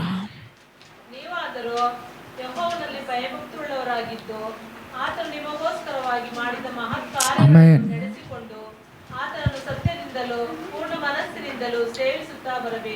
அவர் உங்களிடத்தில் எவ்வளவு மகிமையான காரியங்களை செய்தார், ಅವರು ನಿಮ್ಮ ಬಳಿ ಎಷ್ಟು ಮಹತ್ತಾದ ಕಾರ್ಯಗಳನ್ನು ಮಾಡಿದ್ದಾರೆ ಎಂಬುದನ್ನ சிந்தியுங்கள், ಆಲೋಚನೆ ಮಾಡಿರಿ. ಹಲ್ಲೆಲೂಯಾ. இந்த பெரிய வெள்ளியாண்டு ಈ ದೊಡ್ಡ ಶುಕ್ರವಾರದಂದು இதை சிந்திக்க தான் சபை கூடி வருகிறது. ಇದನ್ನು ಆಲೋಚನೆ ಮಾಡುವುದು ಸಭೆ ಕೂಡಿ ಬರುತ್ತೆ. அவர் ಅಡಿಗೆಪಟ್ಟಾರಾ? ಇವತ್ತು ಅವರು ಹೊಡೆಯಲ್ಪಟ್ಟಾರಾ? ಇಲ್ಲ. ಅದು ನಮಗೆ ದೇವಿಯೂ ಅದು ನಮಗೆ ಅಗತ್ಯವಿಲ್ಲ. ಆದರೂ ಇದು ನಮಗೆ ಓಯ್ವು ನಾள், ಇದು ನಮಗೆ ವಿಶ್ರಾಂತಿ ದಿನವಾಗಿದೆ. இங்கே ರಜೆ ಇಲ್ಲ, ಇಲ್ಲಿ ರಜಾ ಇಲ್ಲ. ಆಕ್ಚುಲಿ ಇದೊಂದು ಹಾಲಿಡೇ தான், ಇದು ಒಂದು ರಜೆ ದಿನವಾಗಿದೆ. ಹಲ್ಲೆಲೂಯಾ. ಸೋ ನಾವು ಅದಕ್ಕಾಗಿ இந்த ಮಾಲೆ ಓಳೆ ಅದಕ್ಕೋಸ್ಕರ ಸಾಯಂಕಾಲ ಸಮಯ ಕೂಡಿದ್ದೇವೆ. ಯಾದಕ್ಕೆ? ಅವರ ಪಾಡುಗಳನ್ನ ಧ್ಯಾನಿಸುವಂತೆ ಆಲೋಚನೆ ಮರೆತು ಹೋಗುವುದಕ್ಕೋಸ್ಕರವಲ್ಲ. ಹಲ್ಲೆಲೂಯಾ. ಮರೆಪದನಾಲ தான் பாவத்தை விட முடியல. ಮರೆಯುವುದಾಗಿ ಪಾಪವನ್ನು ಬಿಡುವುದಕ್ಕಾಗುತ್ತಿಲ್ಲ. ಪಾಪத்தை ಮಾற்றிಕೊಳ್ಳ முடியல. ಸ್ವಭಾವನ ಬದಲಾಯಿಸಿಕೊಳ್ಳೋದಕ್ಕಾಗುತ್ತಿಲ್ಲ. 12:24 ಈ 12:24 ನೆನೆಸಿಕೊಳ್ಳಿರಿ. ಸಾಮುವೇಲ್ ಪ್ರವಾದಕನು ಹೇಳುತ್ತಿದ್ದಾನೆ, காரியத்தை கர்த்தர் உங்களுக்காய் செய்தார். ಮಹಿಮೆಯಾದ ಕಾರ್ಯಕರ್ತ ನಿಮಗೋಸ್ಕರ ಮಾಡಿದ್ದಾರೆ. சிந்தி என்று ಅದನ್ನು ಆಲೋಚನೆ ಮಾಡಿ ಅಂತ ಹೇಳಿದ್ದಾರೆ. சிந்தித்து ಆಲೋಚನೆ ಮಾಡಿ அவரை ಅವರನ್ನ முழு இருதயத்தோடு ಪೂರ್ಣ ಮನಸ್ಸಿನಿಂದ உண்மையாய் ಸತ್ಯದಿಂದ ಅವರನ್ನು ಸೇವಿಸಿರಿ. உண்மையாய் அவரை ಸತ್ಯದಿಂದ ಅವರನ್ನು ಹಿಂಬಾಲಿಸಿರಿ. பின்பற்றுகிறவன் ಅವರು ಹಿಂಬಾಲಿಸುವವರು தான் வெறுத்து ತನ್ನನ್ನು ತಾನು ದ್ವೇಷಿಸಿ சிலுவை சுமந்து ತನ್ನ ಶಿಲುಬೆಯನ್ನು ಹೊತ್ತು ನಡೆಯುವನಾಗಿರಬೇಕು. ನಮ್ಮನ ಕಾಲು ದೇವರೇ, இந்த சாயங்கால ಈ ಸಾಯಂಕಾಲದ ಸಮಯದಲ್ಲಿ ஆண்டவரே, சாமுவேல் தீர்க்கதரிசி ಸಾಮುವೇಲ ಪ್ರವಾದಕನು சபையை பார்த்து சொன்னது போல ಸಭೆಯನ್ನು ನೋಡಿ ಹೇಳಿದ ಪ್ರಕಾರವಾಗಿ, இஸ்ரவேல் ஜனங்கள் மீட்கப்பட்டவர்களை பார்த்து ಇಸ್ರಾಯೇಲ್ ಜನರು ರಕ್ಷಿಸಲ್ಪಟ್ಟವರು ನೋಡಿ ಹೇಳಿದ ಪ್ರಕಾರವಾಗಿ சாயங்கால போல ಈ ಸಾಯಂಕಾಲದ ಸಮಯದಲ್ಲಿ கூட பேசி ನೀವು ನಂದೊಂದಿಗೆ ಮಾತನಾಡಿದ್ದೀರಾ. ದೇವರೇ, மகிமையான காரியத்தை ಮಹಿಮೆಯಾದ ಕಾರ್ಯವನ್ನು எனக்காய் செய்து ನೀವು ನನಗೋಸ್ಕರ ಮಾಡಿದಿರಿ. குமாரனை ஒப்பு கொடுத்து ತನ್ನ ಕುಮಾರನ ಒಪ್ಪಿಸಿಕೊಟ್ಟು என்னை மீட்கும்படியா ನನ್ನನ್ನು ರಕ್ಷಿಸುವಂತೆ, எனக்கு சமாதானத்தை கொடுக்கும் ನನಗೆ ಸಮಾಧಾನ ಕೊಡುವಂತೆ, பாவங்கள் ನನ್ನ ಪಾಪಗಳನ್ನು ಅಕ್ರಮಗಳು மீறுதல்களை ನನ್ನ ಎಲ್ಲಾ ವಿಧಿಕ ಕಾರ್ಯಗಳು ஏற்றுக்கொண்டதற்காக ಅವರು ಒಪ್ಪಿಕೊಂಡಿದ್ದಕ್ಕಾಗಿ, மேல் ನೀರು ಹಾಕಿನದಕ್ಕಾக ಅವರ ಮೇಲೆ ಒಪ್ಪಿಸಿ ಓಡಿಸಿದ್ದಕ್ಕಾಗಿ ஒப்பு கொடுத்து ಅವರು ಅದನ್ನು ಒಪ್ಪಿಸಿಕೊಟ್ಟು மகிமையான காரியத்தை ನಿನ್ನ ಮಹಿಮೆಯಾದ ಕಾರ್ಯವನ್ನ வாழ்விலே ತನ್ನ ಜೀವನದಲ್ಲಿ எனக்காக ನನಗೋಸ್ಕರ, உங்களுக்காக ನಮಗೋಸ್ಕರ, இந்த ಈ பட்டணத்திற்காக ಪಟ್ಟಣಕ್ಕೋಸ್ಕರ, ಈ ஜனங்களுக்காக ಜನರಿಗೋಸ್ಕರ செய்தி ನೀನು ಮಾಡಿದ್ದೀರಿ. நான் தினமும் சிந்திக்க ಇದು ನಾ ದಿನವೂ ಆಲೋಚನೆ ಮಾಡುವಂತೆ, நிமிடமும் சிந்திக்க ಒಂದೊಂದು ನಿಮಿಷವೂ ಆಲೋಚನೆ ಮಾಡುವಂತೆ, வேளையும் ಒಂದೊಂದು ಕ್ಷಣವೂ ಆಲೋಚನೆ ಮಾಡುವಂತೆ, எங்களுக்கு உதவி செய்யும் ನಮಗೆ ಸಹಾಯ ಮಾಡುವಂತೆ கரத்தில் எங்களை ஒப்பு ನಿಮ್ಮ ಕರದಲ್ಲಿ ಒಪ್ಪಿಸುತ್ತೇವೆ. ஆசீர்வாதம் ನಮ್ಮನ್ನು ಆಶೀರ್ವದಿಸಿ, எங்களோடு ನಮ್ಮೊಂದಿಗೆ நீர் இருப்பதற்காக ನೀವಿರುವುದಕ್ಕಾಗಿ ಸ್ತೋತ್ರ, எங்களை பலப்படுத்தினமைக்காய் ಬಲಪಡಿಸಿದ್ದಕ್ಕಾಗಿ ಸ್ತೋತ್ರ. எங்களோடு இருந்து எங்களை நடத்தும் ಕರ್ತ ನಮ್ಮೊಂದಿಗೆ ನಮ್ಮನ್ನು ನಡೆಸಿರಿ, ಆಶೀರ್ವದಿಸಿರಿ. இயேசுவின் நாமத்தில் ಯೇಸುವಿನ ನಾಮದಲ್ಲಿ ಆಮೆನ್. கர்த்தர் உங்களோடு இருப்பாரா. ಕರ್ತ ನಿಮ್ಮೊಂದಿಗೆ ಇರುತ್ತಾರೆ, உங்களை ஆசீர்வதிப்பார். ಕರ್ತ ನಿಮ್ಮ ಆಶೀರ್ವದಿಸುತ್ತಾರೆ.